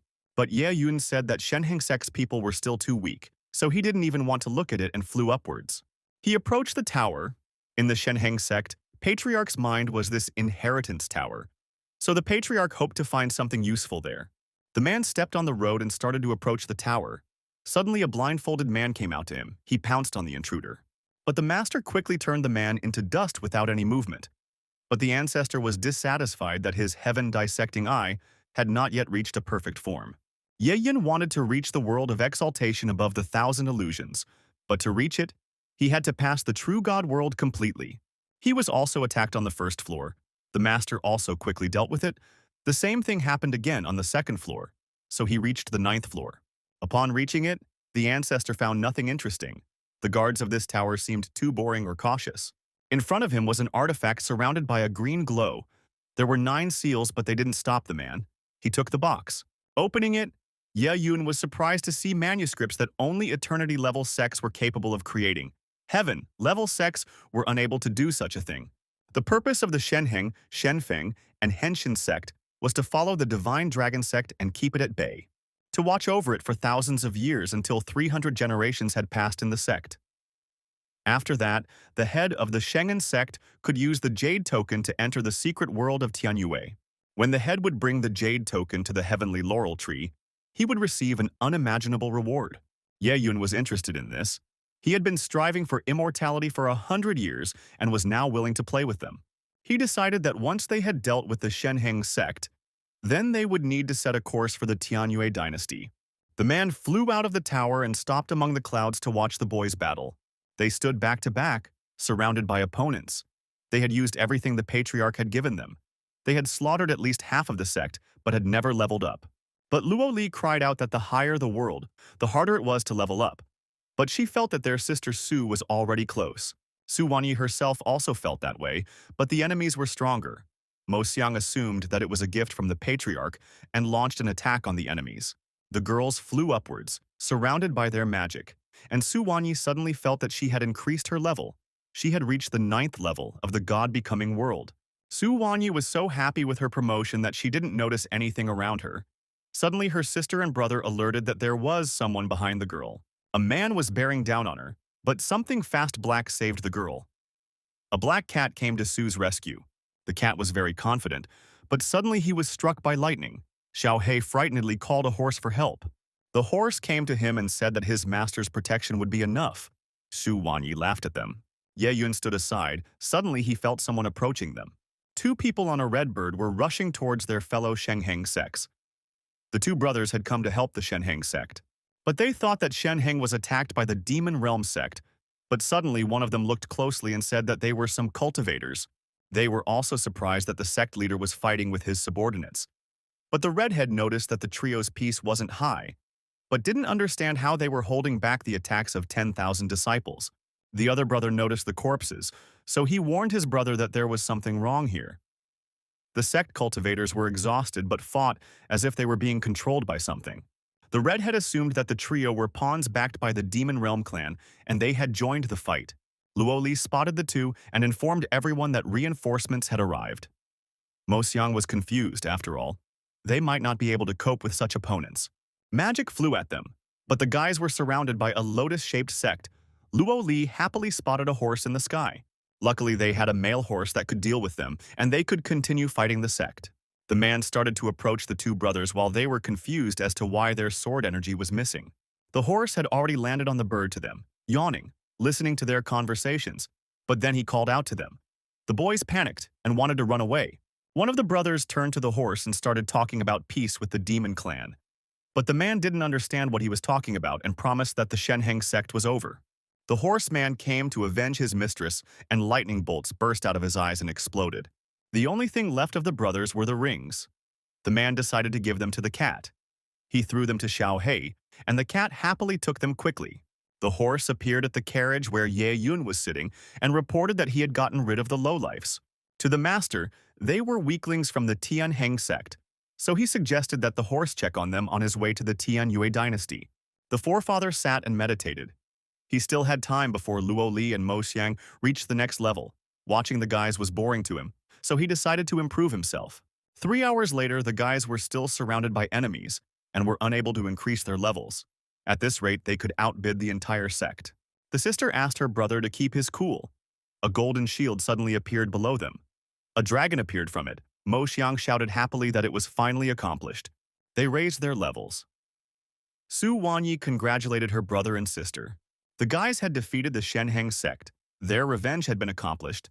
The guys were overjoyed. Mo Xiang suddenly turned to the cat and laughed out loud. The girls turned unhappily at him, thinking that he was laughing at the gods. But the guy quickly pointed at the cat. The girls looked at him and laughed too. Xiao Hei sat with an important look with the rings. The cat only wanted to help them collect the loot after the battle. Luo Li stroked the cat's head and thanked him. Suddenly, Mo Xiang remembered something about the loot, but he couldn't remember what exactly. A silence hung. Suddenly, Luo Li remembered about the treasury and the secret scroll of the Shenheng sect, Ye Yun, and the horse came down to them just at this moment. The guys were excited. They were sure that there was a lot of interesting things there. Zhu Wanyi reminded the guys that the treasuries and training rooms were sealed. Luo Li and Mo Xiang were disappointed by this, but Ye Yun glumly replied that there was nothing complicated to break the seal, so he ordered the treasury to open. Lots of sundry things rushed out from there, and the master asked the guys what they wanted. Luo Li, Mo, and Song noticed that the master had gotten stronger. He used to be able to summon magic with his hands, but now a glance was enough. The girl asked what kind of magic it was. The man replied that it was an eye splitting the heavens, was not of their sect. The girl was upset. Suddenly the horse wanted to try it too. The master allowed it. The eye-splitting heaven was divided into 3 levels: primary, middle, and profound. The primary was suitable for people below the true God world. Divided into 9 layers, Ye Yun threw lightning bolts at his disciples' eyes and warned them that they would have to try harder than usual. The master himself had finished comprehending the middle level, and he would only be able to reach the peak of the eye after the true God King world. The boys were shocked that their patriarch was so strong. The ancestor promised them that they would start comprehending the technique on their way home. Luo Li decided to split the treasure in half. They planned to dismantle it when a free moment came up so as not to postpone the trip. The unknown man stood beside a red energy stream that descended directly from the sky. It was the immortal lands of red dust. The man moved his hand closer to the stream, and a hole appeared from that place. People with a world above the world of becoming a god could not enter there, but those who were lower could cultivate there. So he ordered his disciples to go there, and everyone rushed straight into the stream. The man ordered to kill a blood demon to obtain the bloodthirsty beast pills. Suddenly he saw a carriage nearby. He couldn't see the horse world and decided that the people in the carriage were even stronger. Luo Li went out first. They arrived at the land of red dust and felt a heavy energy here. Brother also felt an unpleasant feeling. They had arrived to train, so all 3 of them flew into the red energy flow. Su Wan passed through easily, but Luo Li and Mo Xiang were not let in by the flow. even though the guys had lowered their levels before. The man who brought his disciples here to train heard their conversation and said that the red dust earth could not be fooled. The brother and sister thanked him. The wagon master called the guys back to the wagon and continued cultivating. Ye-yun frowned and suspiciously remarked that there was nothing like this 100,000 years ago. In the deepest depths of the red dust immortal lands, a red coffin opened up. A hand emerged from it, and the person inside the coffin was confused that he could feel Ye-yun's breath. Suwanyi chopped the demon with the 7-star dragon abyss, but it was so survivable that its heart was still twitching. From there, she retrieved the bloodthirsty beast pills. One such was equivalent to 10 days of training, so the girl was not surprised that everyone was crowding here. But Su hadn't seen anyone since she entered the stream. The lands of blood dust were very large, and she decided to focus on collecting pills. Suddenly, she heard someone calling for help. A guy was fighting demons. The girl saved him by chopping the demons with her sword. The guy thanked her, but it wasn't hard for the girl since she was still collecting pills. The guy told her that he had chopped up a blood demon, but both parts of it had turned into separate demons. But suddenly his attention was drawn to her sword. He guessed that Su's sword suppressed the demon's regeneration. The guy wanted this sword for himself, and decided that he and the people from the Red Flame Sword sect could team up and get this sword. He took the remains of the demon with his ring and decided to show these corpses to the others as proof. Su Wanyi flew further to kill the demons. Suddenly she noticed a large blood demon that had devoured the man. She chopped it up and found the dead man's belongings, and the ring. While the girl was examining the ring, some guys flew after her. Several of the men came down to her. The guy she saved showed his comrades the sword that chopped demons. Everyone really liked the blade. Suwanyi was disappointed that she saved a man from death and he repaid her like this. She asked what sect he was from. The guys answered her they were from the Red Flame Sword sect, and then pounced on the girl. Su swung and cut all the guys in half. One was still alive and asked to be spared, but the girl plunged her sword right into his head. Suwanyi was angry and felt if she killed a couple more demons, she would reach the divine bridge world. Suddenly she heard a voice. The girl abruptly turned around and saw symbols in the sky. A message came to her that anyone who reached the divine bridge stage had to go to the bloody battlefield, and whoever killed the most demons could get a reward. Su Wanyi quickly turned around and flew to the battlefield. Ye-yun also heard a voice in the girl's mind. It seemed familiar to him. Right above the cart, a golden boat was rushing over. The cat immediately recognized it as the sect, the Red Flame Sword sect. The horse admitted that they had ruined his mood. The sect head ordered his newly arrived disciples to go to the Red Dust Lands, and everyone immediately flew there. Suddenly, the sword sect chief started threatening the wagon. Kotick asked the horse for permission to deal with him. The horse gave permission quickly because people were breaking in droves. Xiaohei abruptly flew into the attack. The men were frightened that a civet with 9 lives was approaching them, and was also a level 3 Fate Realm demon. The kitty landed to them and laughed, but suddenly he was electrocuted. He was punished by the horse for the kitty talking a lot. Xiaohei apologized for talking a lot and getting carried away. He was just too cocky. The horse forgave his comrade this time and pulled the boat to himself, later deciding to give it to the sect head. After a while, the black horse noticed that there were more and more boats. One boat belonged to the Great Royal Family sect. The other belonged to the Tianheng sect of the Zhongping family. The cat was surprised that another great sect had arrived, but the horse explained to him.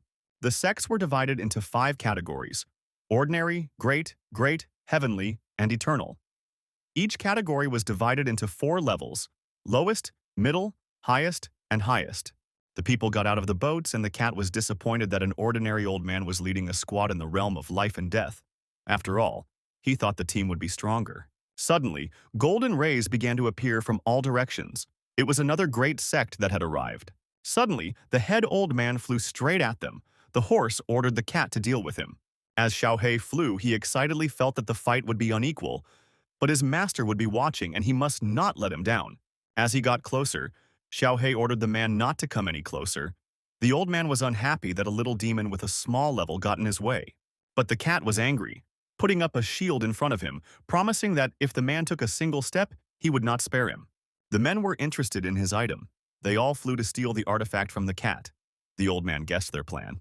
As the men flew, they shouted that the artifact should be in the hands of those who are stronger. The cat looked at them slyly and mentally urged them to start fighting. For when these cultivators with the life and death world began to battle, he could take advantage of it. But Ye-yun, who was sitting in the carriage, frowned. thinking that these cultivators should not perish because they were destined to become fertilizer for the rising masters of their sect in the future. Therefore, the master ordered the horse to make the men leave. The black horse immediately flew to fulfill the order. He loomed over all the men. He used a spell on them that isolated their powers from the outside world. The horse was angry. He didn't want to hurt them, so he asked them to leave. All the men recognized him. They were scared and promised that they were leaving already. The seal was delighted by his comrade's strength. Suddenly, a pillar of golden light appeared right in front of him. Xiaohui felt that this stream of energy was much larger than the previous ones. He assumed that it was a heavenly sect. People appeared in front of them. All of them were at the level of the middle of the eternity world. A heavenly sect. The head of the new sect noticed that there were many small sects here, and also noticed the fate world cat and the horse that hid its cultivation. He became curious as to who might be in the carriage. Xiaohui dumbfoundedly felt a strong perception, but promised that he would not flinch at anything.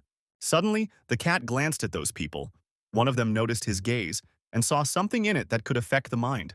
Therefore, he threw his clawed paw of magic at Xiaohui. The old man and the people who wanted to attack the cat and the horse decided that the sect was headed for death. The man's attack was thwarted by the horse. It was very angry, and if not for its master, it would have killed the man.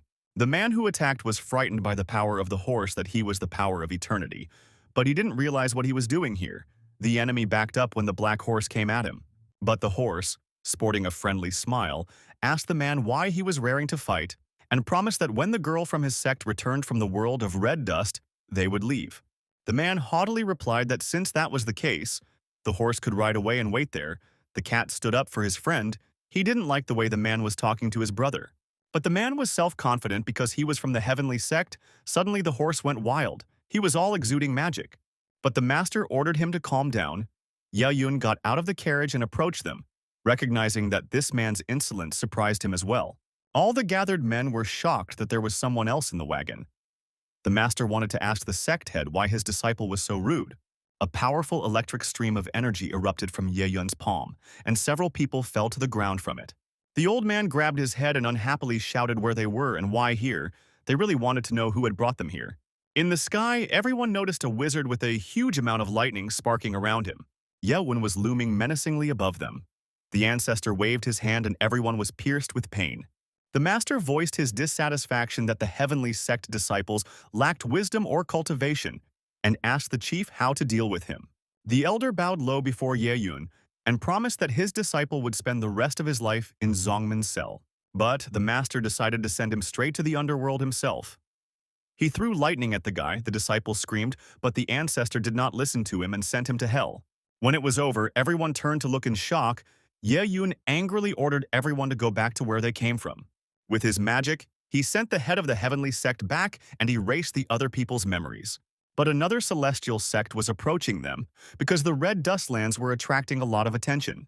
Ye Yun left back to the wagon that continued to cultivate again. The cat was curious how their mistress was doing there. The master began to meditate again and watched Su Wanyi. In front of her stood a young man.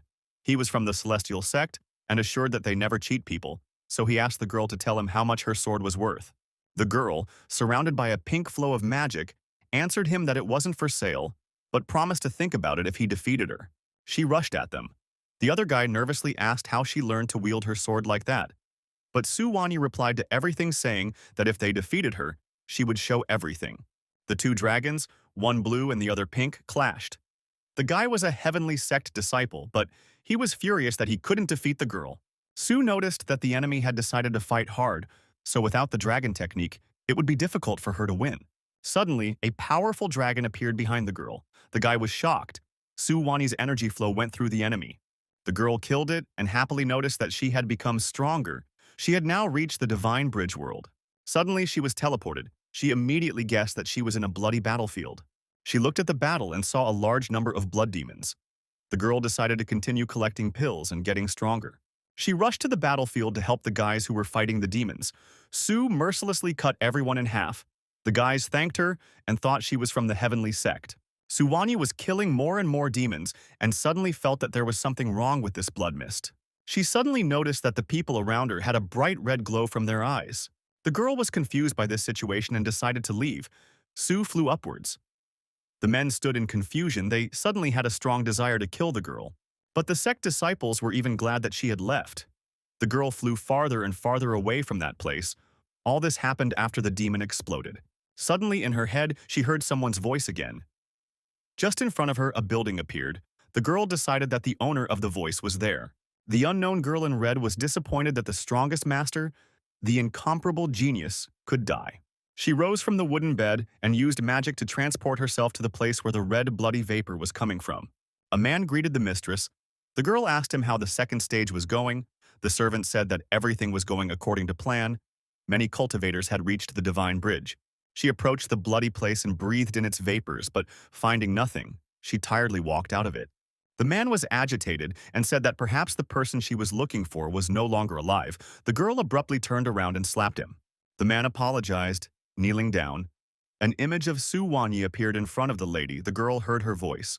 The woman in red felt an unusual amulet on Su, and she could also see their palace, so she ordered the servant to direct her to the Dengxian road. The unknown woman in red was returning to her coffin. But something stopped her. She fell to the ground, surrounded by a powerful bloody energy. Something was spinning out of control. It was as if her whole body was splitting in two. Suddenly, some man in a fancy outfit appeared. A shard of the girl's unaccustomed soul had been trying all along to contain him, but it sent him into oblivion. The sky swooped over him, screaming that only he deserved to inherit the treasures of the Dragon Blood Palace. A hooded man stood on a cloud in the sky. Humans to him were a bunch of bugs to be fodder on his way to becoming a god. The girl was being chased by the sectarians. Suddenly, a ladder that led up into the mountains appeared in front of her. The man also saw it and decided that if they walked on it, they would deserve to receive the legacy of the Blood Palace. The guys had already rushed forward, but suddenly those who were flying ahead of everyone started to lose strength and fell down. The guys guessed that there were no technicians working on this road.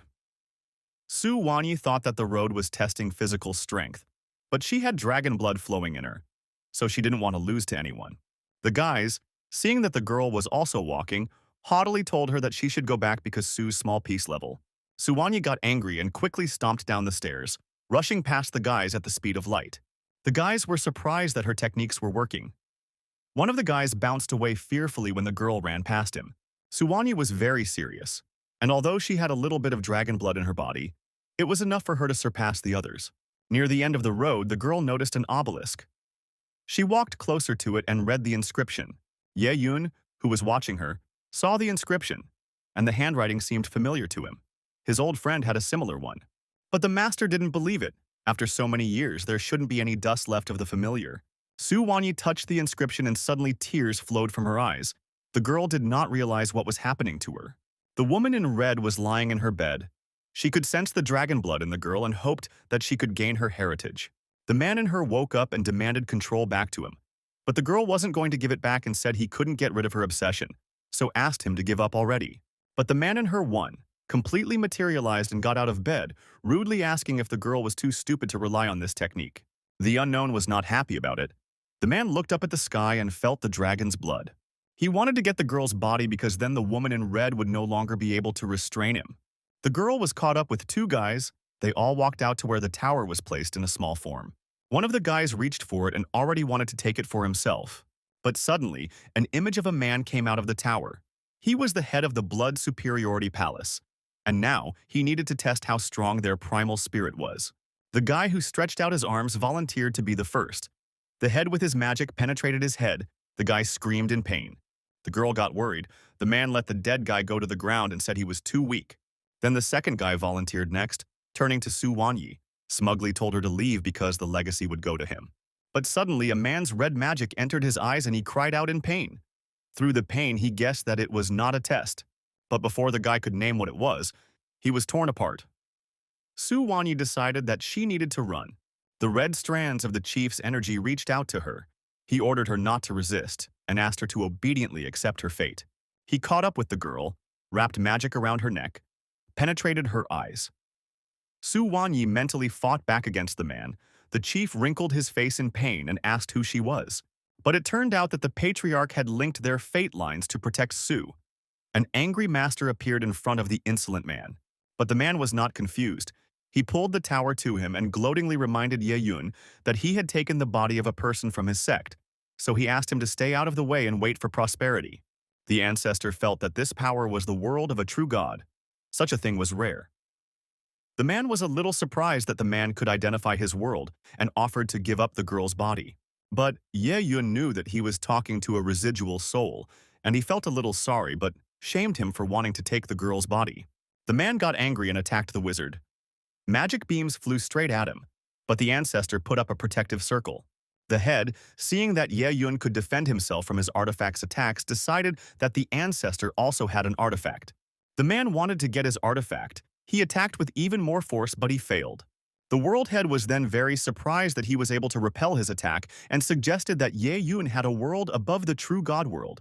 Su Wanyi replied to him that he had no idea how much stronger her master was. Suddenly the man, as if mad, pounced on the girl to get her strong body. But the woman who was sitting inside this man and holding him back suddenly broke through and shouted menacingly that she wouldn't let that happen. The girl in red managed to take away the body control. Ye Yun saw her and tearfully called out to her. The girl's name was Qin Yao. She was shocked, and the master enclosed her in a hug. 100,000 years ago, they knew each other. Qin Yao had tears coming out of her eyes. She had believed all this time that he wasn't dead, and now she was happy. The girl had been searching for him all these years, and now the remnants of her soul were dissipating. Qin Yao admitted that she guessed that there was something wrong with him missing, so she started to look into it. Qin Yao pulled back a little, looking into Ye Yun's eyes. She revealed that she had learned that someone had led the ancient demons to the divine dragon sect, but they discovered her and destroyed her body. But the remnant of her soul was attached to the immortal hairpin he left her. Traveling in the abyss, she met this man and tried to take over his body. Together they were able to obtain the legacy of the palace and blood supremacy. But the man wanted to get rid of her. Qin Yao wanted to find Ye Yun through the memories of different cultivators. For the sake of this, they opened the Blood Dust lands together and lured cultivators. Ye Yun, after hearing her story, promised not to let her suffer anymore. Qin Yao had enough of his words. The man placed his palm on her cheek. The girl clung to her. Tears flowed from her eyes and she began to crumble. Her soul followed her body, but Qin Yao was enough to see Ye Yun. The master frowned. He didn't want to say goodbye to the girl before completely crumbling into tiny petals. Qin Yao asked him to take care of himself. The ancestor was angry. He didn't want to let her go, extending his hand after her, promising that he would resurrect her. Ye Yun picked up the tower and carried them and Su Wanyi back to the wagon. Now they needed to get the rest of the people out of the land of red dust. The guys who were still there saw that the legacy had already been taken away. One of them ordered everyone back to the sect. Suddenly they noticed that the sky above them opened up. All the guys flew out of the ground. Above the cat and the horse, red fault lines were also sweeping over them. Xiao He was a little scared, while the black horse was smiling, thinking that their master had decided to go against the will of the heavens. Suddenly, a red lightning bolt hit near the cart. The horse put up a defense. The cat fell off its companion in surprise. The black horse ordered the cat not to be afraid because it was only the will of the heavens, and they were the master's animals. Ye Yun flew up into the sky and headed straight for the rift. He angrily muttered that the stealing god would not stop him. A huge stone flew towards the master from the sky. Ye Yun also threw his magic towards it, and there was an explosion. A terrifying red face appeared in the sky right in front of the master, who was displeased that Ye Yun dared to go against the heavens. But the man didn't care who was standing in front of him, because anyone who went against his will would die. The creature went wild and directed its energy at him to make the ancestor regret his words. As the terrible bloody lightning approached him, the man withdrew to choose which weapon to take. He had many and each one wanted him to choose one. Finally, Ye Yun chose the right sword. The sword's name was Heaven-Splitting Sword. Quality: Super Divine level. This sword was once able to decapitate the will of the heavens. Ye Yun grabbed it and repelled the creature's attack. The blow was so strong that a large number of stones fell down. The carriage was successfully guarded by a horse. The cat suggested that such a blow could have swept away the entire Shenfeng sect. But the black horse replied that it had swept away the entire dynasty with it. For the master, the strike was successful. He asked the fragments of the heavens to gather. A ball was formed in his palm. The man decided to give them a new form. On the road, surrounded by a huge number of weapons, the master and Qin Yao walked hand in hand. The girl didn't understand where they were. The man told her that this was his private world. Ye Yun planned to first strengthen her primordial spirit, then help her to be reborn with 7 souls, and the heaven fragments would become a new body for her. Qin Yao was confused. She approached him. The girl didn't know what he had gone through in these 100,000 years, but thought it was very bitter. but that was why the master could save her. They approached the lake that contained the golden lotus. A little girl surrounded by a golden glow greeted him.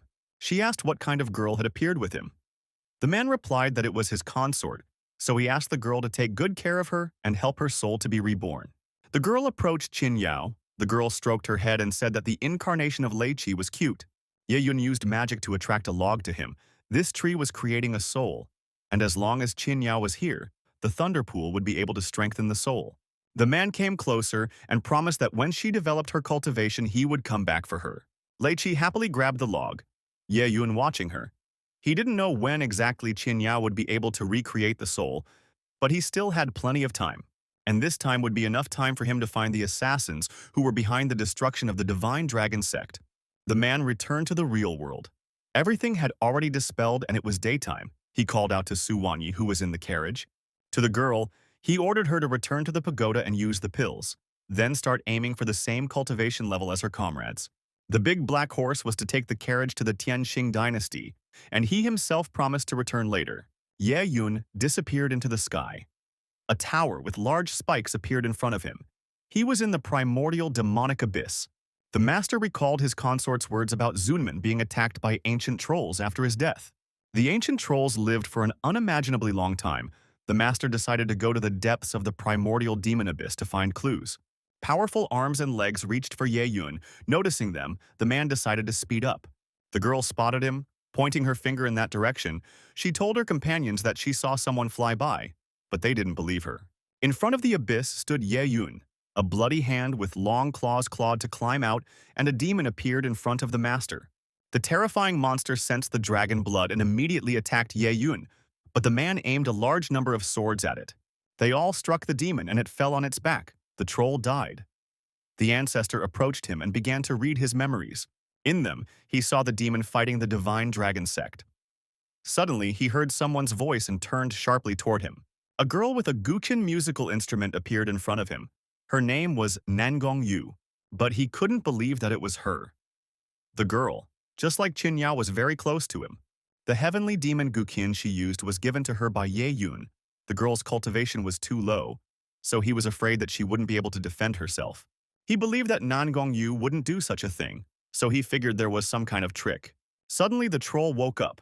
It screamed hard, but the master threw it back into the abyss. Ye Yun, while he was getting back, kept thinking that when he gave Nangong Yu the Guqin, he didn't think that she would be able to defend herself with the ancient trolls, but the Guqin could create illusions. The ancient trolls were all sealed by the 18 divine supports, so they couldn't leave the abyss. There was only one option as to how this could happen. Someone with a true god world could suppress the pillar, but there were no such cultivators 100,000 years ago. Ye Yun flew to the spiked pipe, placing his palm on it, thinking that the people who destroyed the sect came from the sacred lands. The man pushed off from the pipe and rushed back. He decided that since he had enough time, he could play.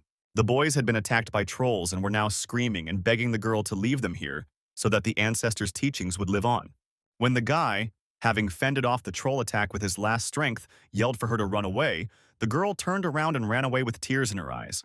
The guys wanted to fulfill Ancestor Nangong's last will, but ended up stuck with the trolls. A powerful blue glow killed all the demons at once. The guys covered their eyes with their hands from the light. The master, having heard his friend's name, had helped the guys and was now asking about her. The guys bowed to him and thanked him, but they were surprised that he knew their ancestor. The man asked what teachings of the ancestor they were talking about.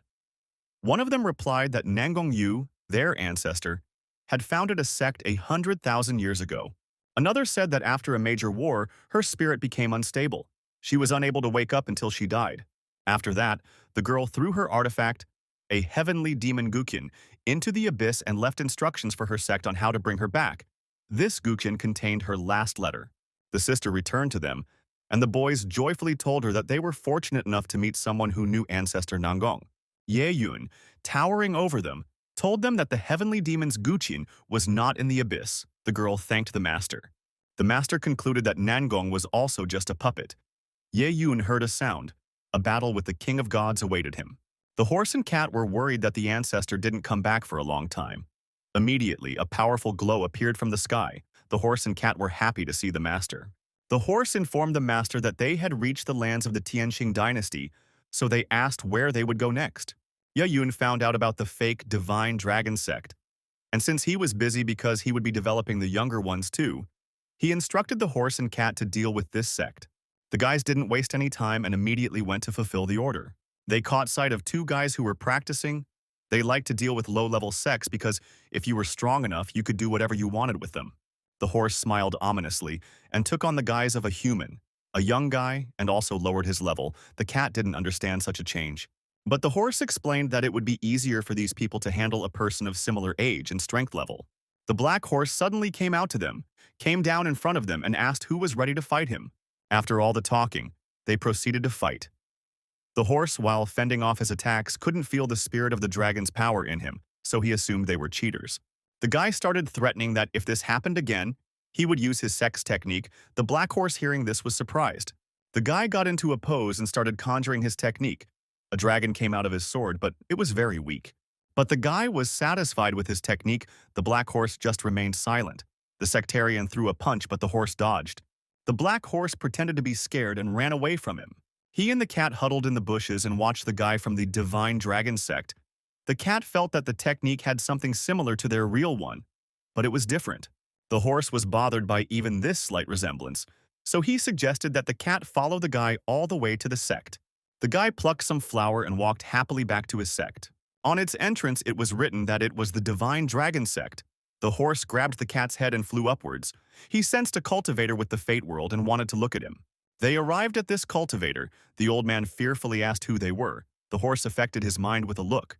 The black horse was surprised that there was a cultivator with just a fate world sitting in the pagoda with scriptures. The cat took on a more human form, but his ears and his tail went nowhere. He playfully said that soon there would be no more of him or the scriptures. For these words, he received from the horse again, because there was one trash here that he was ashamed to even take in his hands. So he ordered Xiaohei to take everything that was related to the sect. On the first floor, the cat found the dragon body technique. On the second floor, the horseman found the flying dragon sword technique. On the third floor, they found the mind technique, the body technique, and the sword technique. These names were exactly the same as the three main techniques of the divine dragon sect. After reading a bit, the guys realized that they were completely different from them, but the cat had a feeling that the source was common. The horse, after closing the book, suggested that this sect might be an offshoot of the master sect. So he suggested that the cat find someone with dragon blood flowing in them. Through the grate, they watched the guys training. They didn't find any people with dragon blood or essence. The male horse suggested going back to the treasury. The door was joyfully smashed open by the cat and immediately saw chests of gold and a sword. The man went inside and decided that this was indeed an offshoot of the sect. He warned the cat not to touch anything because they decided to look for a hiding place. The horse turned his attention to the wall that had a picture of a dragon on it. The man had a strong feeling that this decoration was a lock used by the sect, hence the hiding place. He touched it and demanded it open. Everything shimmered. The wall disappeared. On the nightstand was a jug. The man immediately recognized it as dragon's blood and essence. The cat could smell it too. The horse took it in his hands and said that they should take this and the tapestry to the master. They decided that if they had blood, then perhaps the sect was indeed an offshoot. The guys passed all the sectarians quietly because the horse was using the illusion dissecting eye. The seal praised him for it. They came to the ancestral hall to see if their master's name was there. And they did find their master. The guys were confused, and the cat thought it was another legacy of Yeyun. The horse and the cat each lit 3 incense. They decided to leave when the incense was finished. The guys planned to tell everything to the master. The cat hoped he would be pleased. As they were about to fly out to return to their master, suddenly they noticed a blackness in the sky. They flew closer to it. There was some kind of black eye coming straight out of the ground. The horse decided to pierce the floor and see what was there. He aimed his magic at it, but the man couldn't pierce the world of eternity. But the black horse was not confused and decided to use the artifact his master had given him. Using his sword, he directed lightning bolts at the blackness, and it began to dispel. The world opened up. Suddenly, a black dragon appeared from there. Xiaohei was completely shocked. But the horse wasn't that impressed by it after all. They saw those every day. But the man was just messing with him. Taking a closer look at the dragon, the cat said that it had been dead for a long time. The black horse approached him. He didn't understand why the sect had sealed the dead black dragon. But suddenly he noticed that there was a sword in it. And the man assumed that was what killed it. But the cat also noticed that the sword was not alone. The horse had grabbed the sword. He took it out of the dragon, and a white funnel of lightning formed in the sky. And there were 6 swords still in the dragon, each with a different name. The one the horse pulled out was Tianshu. The 7 swords in the dragon were connected to the constellation of the Great Bear. It was a 7-star formation. Suddenly, the cat noticed that the surroundings were getting lighter and the darkness was returning. The horse agreed that it was strange. The kitty returned to his form. The man took him in his arms and they went back to the master to tell him all about it. The guys appeared at the master's house, laying out all the items they found in the sect, reporting that they had finished investigating. The cat assumed that this sect was somehow related to him. Ye Yun got out of the carriage, taking out a book, listening to the cat's story about the black dragon that had a 7-star seal on it. The man decided to go himself and called the horse with him and ordered the cat to guard the carriage. They traveled back to the sect. First, they visited the ancestral hall. The man was sure that these rogues were no match for the true heritage, but they were stronger than ordinary cultivators. But seeing the names of the sect heads of the Divine Dragon sect, was surprised. The horse asked if the sect was an offshoot of theirs. The man replied that they would find out now and carried them over to the dragon. Ye Yun scanned the black dragon and frowned. The technique was cruel. It was capable of not only killing the sect's children, but also suppressing and capturing their strength. He didn't realize that he dared to treat his sect like this. The horse clarified with the master that this technique was needed to steal the luck of the Divine Dragon sect. The master said that the black dragon was given the power of fate that equaled the sect's luck, and the 7 swords made up the demonic dragon formation. Every night, the 7-star demonic dragon formation would infiltrate the sect upstairs, stealing their luck. The horse guessed that because the Divine Dragon sect was eternal, they couldn't handle it, so they went tricky and stole the luck. The horse was furious. He wanted to destroy this formation, but Ye Yun stopped him, saying that if he did so, the Divine Dragon sect above them would also be destroyed. The black horse realized that the sect above them was fake. The master explained that the people behind everything had founded a fake sect to steal the luck of their real sect with this build. The black horse was enraged. He wanted to destroy both the construct and this sect, but the master asked him to take his time. He wanted to meet the head of this Divine Dracoa sect first. Ye Yun and the horse got rid of the black dragon and swords first, and only then went to see the head. The head was sitting in the lotus posture. The master asked the horse to lower the level to his, and then fight him to see how the head had mastered the 3 unique techniques of the Divine Dragon sect.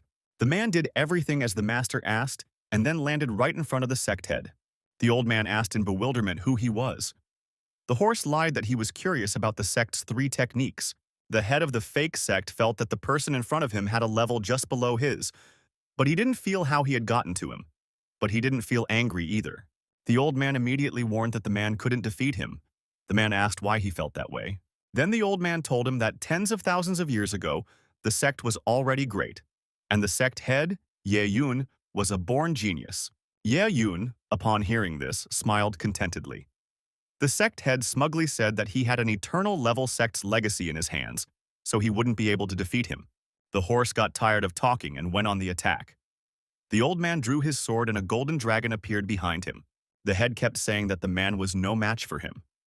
The old man sent beams of energy at the man, but this technique was too weak for the horse, so it was definitely a fake.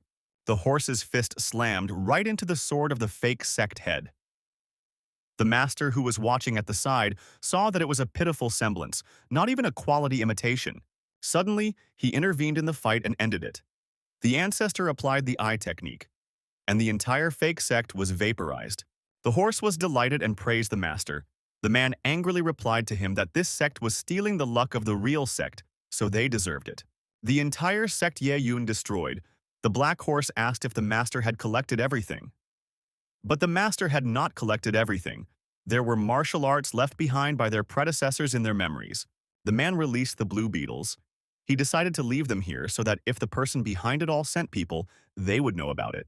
Ye Yun also had an idea for the 7-star demonic dragon seal. So with the horse, they were going to Tianheng sect. Ye Yun gathered everyone in front of him. They should reach the next level soon, so the new training place would be Tianheng sect. Mo Xing knew that these were sacred lands. The patriarch was surprised that he knew about them. After all, they had just returned, and he himself had not had time to tell everything. Su Wani said that in the lands of blood dust, she came across a soul who tried to take her body. She defeated him, but he begged for mercy and said that he came from the sacred lands, so he knew why their sect was destroyed. But the guy attacked her, and she had to kill him. The patriarch said that the unknown man told the truth. He himself believed that the sacred lands were behind the fall of their sect. But first, they had to solve the sect's luck. The man showed them a bas-relief that he had carved himself in was not the luck of their sect. Mo-sang decided to take the monument, but Luo-li asked him not to rush, but to finish listening to the master first. The forefather replied that it wasn't just about luck. The Tianheng sect had used the seal of the Great Bear to suppress their luck. It was the sect heads from the first generation to his that had created 13 dragon monuments. They were divided among 13 different sects, but Su didn't understand why they went to such lengths to suppress their sect. But the master himself didn't know the answer to this question. His teacher treated him as his child, so he tried not to hide anything, but perhaps his teacher himself didn't know about the secret of the Holy Dragon. Still, Ye Yun was sure that this secret was only known to the first master of the Divine Dragon sect. The patriarch sent the guys using magic directly to the monument. Luo Li wept, walked closer to the statue and placed her hand on it. She was hurt that her sect had suffered so much humiliation. A dragon appeared to the girl out of anger. She promised that everyone would pay for it in blood. Suddenly, the disciples of the Tianheng sect began to fly over. They were unhappy that outsiders had invaded their land. Luo Li, Mo Xiang, and Su Wanyi drew their swords together, and 3 golden dragons erupted out of them by themselves. Its light was so dazzling that some of the guys shrieked. This didn't stop the enemies. They decided to pile on the 3 altogether. They laid a trap on the 3 dragons. Luo Li told her sister and brother to look for weaknesses. The girl found a weak spot and broke out of the trap. But suddenly the main one appeared to them. He came to avenge his students and pounced on the boys. But a golden beam passed through his heads, and his strength dropped to the first level of the Nirvana world. Mo Shang swooped down on him and cut open his throat. Luo Li guessed that it was the patriarch watching over them, because he had sent them to raise their levels. The guys decided to avenge the sect head. They fought hard, beams of magic flying in different directions. Finally, the guys finished fighting the Tianheng sect. Suddenly, Mo Xiang saw a mountain of gold. There was a kitty sitting next to it. The guy was happy that they had killed so many people, but Xiao He told him that it was the patriarch who killed most of them, with just his eyes. Luo Li approached the monument again. The girl put her hand forward and wanted to use the ring to take home, but nothing happened. Su Wanyi speculated that it might have been because the monument was sealed with a 7-star formation. Ye Yun appeared and confirmed Su's words. All the guys greeted their patriarch. The man held out his palm towards the monument and pulled it out of the ground and lifted it into the air. Ominous vapors began to appear from the hole. Luo Li assumed there was a monster in there. The master said there was nothing serious and he would appear to them soon. Suddenly, a terrible demon jumped out of the hole. When he saw the guys, he went mad because he hadn't eaten human flesh in a long time. The monster swung at them, but the ancestor flashed his eyes and several swords flew at the demon. The monster fell down in front of their feet. Ye Yun asked who brought it, but the demon didn't know that. The demon thought that they were in the sacred lands, but the girl told him that he was in the Tsanan continent. Ye Yun scanned him and noticed that there was a soul-sealing seal on his memory sea. Suddenly, there was a glow. Then an explosion. Light rays started coming out of the monster itself, and then it exploded. The man managed to put up a shield in time. Luo Li was glad he was with them, or else they might not have survived it. Ye Yun told the guys that there was a seal on the demon's mind. If anyone tried to read it, the demon would explode. Many things appeared in front of them, and the guys needed to deal with them first. The ancestor asked Luo Li to put everything away, and only after that the girl tried once again to send the monument home. This time everything worked. The stone was enveloped by a magical blue glow. The master gathered the boys in front of him and ordered them to improve, because in a month they will reach the world of Nirvana, then they will go to the Tianyue dynasty.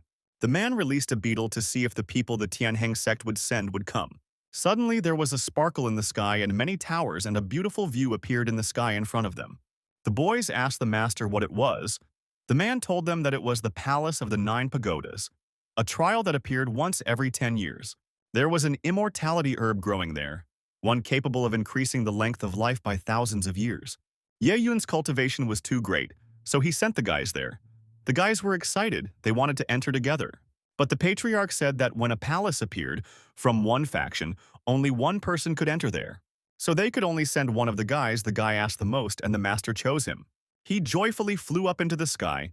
Luo Li was worried that he would go there alone, Su reassured her that with the patriarch's protection, nothing would happen to him. Suddenly, his brother came back to them. He painfully landed on the ground and tearfully told her that no humans were allowed there, only the demon clan. Mo Xiang was very upset, but Luo Li told him not to be upset because they had many other trials ahead of them. Ye Yun was surprised that the rules had changed, but he decided to send another candidate there. The cat looked at him with sparkling eyes. The man sent him to the hidden palace of the 9 pagodas. He took a more human form. Also, the patriarch gave him an imperial artifact, which he was very happy about. Xiao He approached the blue vortex. There were already many people standing there. A girl spotted him and offered Xiao He to go together, but the cat refused. But the girl was also a cat, so she thought he would help her. But the cat felt that the girl's cultivation wasn't that good, so he didn't understand how she knew he was a cat. The girl happily said that she found out thanks to the heavenly spirit mirror. Xiao He realized that she was from the civet family. Suddenly, an axe landed right in front of him. The girl decided to leave quickly. The cat turned towards the direction from where the weapon came from. A pig-nosed giant was standing nearby. He was not happy that he was talking to his fiancée, so he decided to introduce him to his axe. The giant swung his axe at the cat. Xiao He stopped him with his foot. The man was stronger than the cat, so he decided not to delay his master's errand. The cat went into the blue vortex, but the giant didn't want to let him go and threw his axe right after him. But the weapon stopped right in front of the portal. The cat walked right after the girl, but there wasn't a soul around, but he figured that all the demons appeared in different places. Xiao Hei's world level was downgraded, but he wasn't worried about it because he had Brother Ma's shield and the boots the patriarch had given him with him. Suddenly, he saw a flower in front of him. He didn't know what kind of flower it was, but he heard footsteps behind him. It was that girl. He thought the cat girl had decided to set a trap for him, so he rushed menacingly at her. The girl in fear put her mirror in front of her. It began to let out rays and the cat had to hide from it. But the cat had a shield, and with the help of it he was able to get to her. He hit her and said it was because she had pulled her fiancé on him. The girl didn't want it, but the cat kept hitting her. A dark silhouette of her fiancé appeared in the darkness. He was calling out to her. The girl's name was Mao Baoera. She covered her mouth with her hand, but a giant had already come out to them and loomed over the cat, who froze with his hand up. The man was very angry and promised that he would beat them very long and hard. Suddenly, black lines of magic appeared from the flower. They headed straight for the trio. Xiao He covered himself and Mao with his shield. But the threads of magic were able to grab the giant, but he was still very strong, so the cat decided not to mess with him. The giant swung away from the black magic, pointed his sword at the couple and said that he didn't think they would get together quickly. The kitty at first did not understand what he was carrying, but seeing the girl in front of him, decided not to deal with it, grabbed her and ran away. The man shouted that he would chop them to pieces. They broke away from him, and when the cat made sure they were safe, told Mao that she could go, and he needed to find the herb of immortality. The cat girl asked to take him along. She wasn't here for the herb, so she promised to help the cat with her mirror.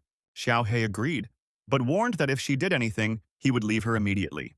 Mao shined her mirror on the grass, and the kitty happily picked everything up.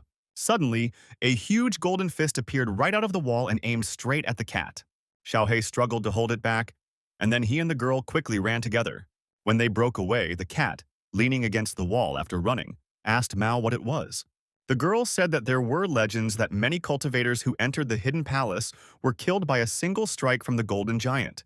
The cat ordered them to continue searching for grass, and warned that if her mirror sensed danger again, they would flee at once. They reached the tall gate. Together they managed to open it. The cat girl and cat guy went outside. Mao worriedly noticed that the mountain in front of them was like a black dragon. Xiao He didn't believe it after all. Mountains are huge and a dragon couldn't be like that. The patriarch glumly thought that the hidden palace of the 9 pagodas was not that simple. Xiao He, holding the cat girl in his arms, flew above the black mountains.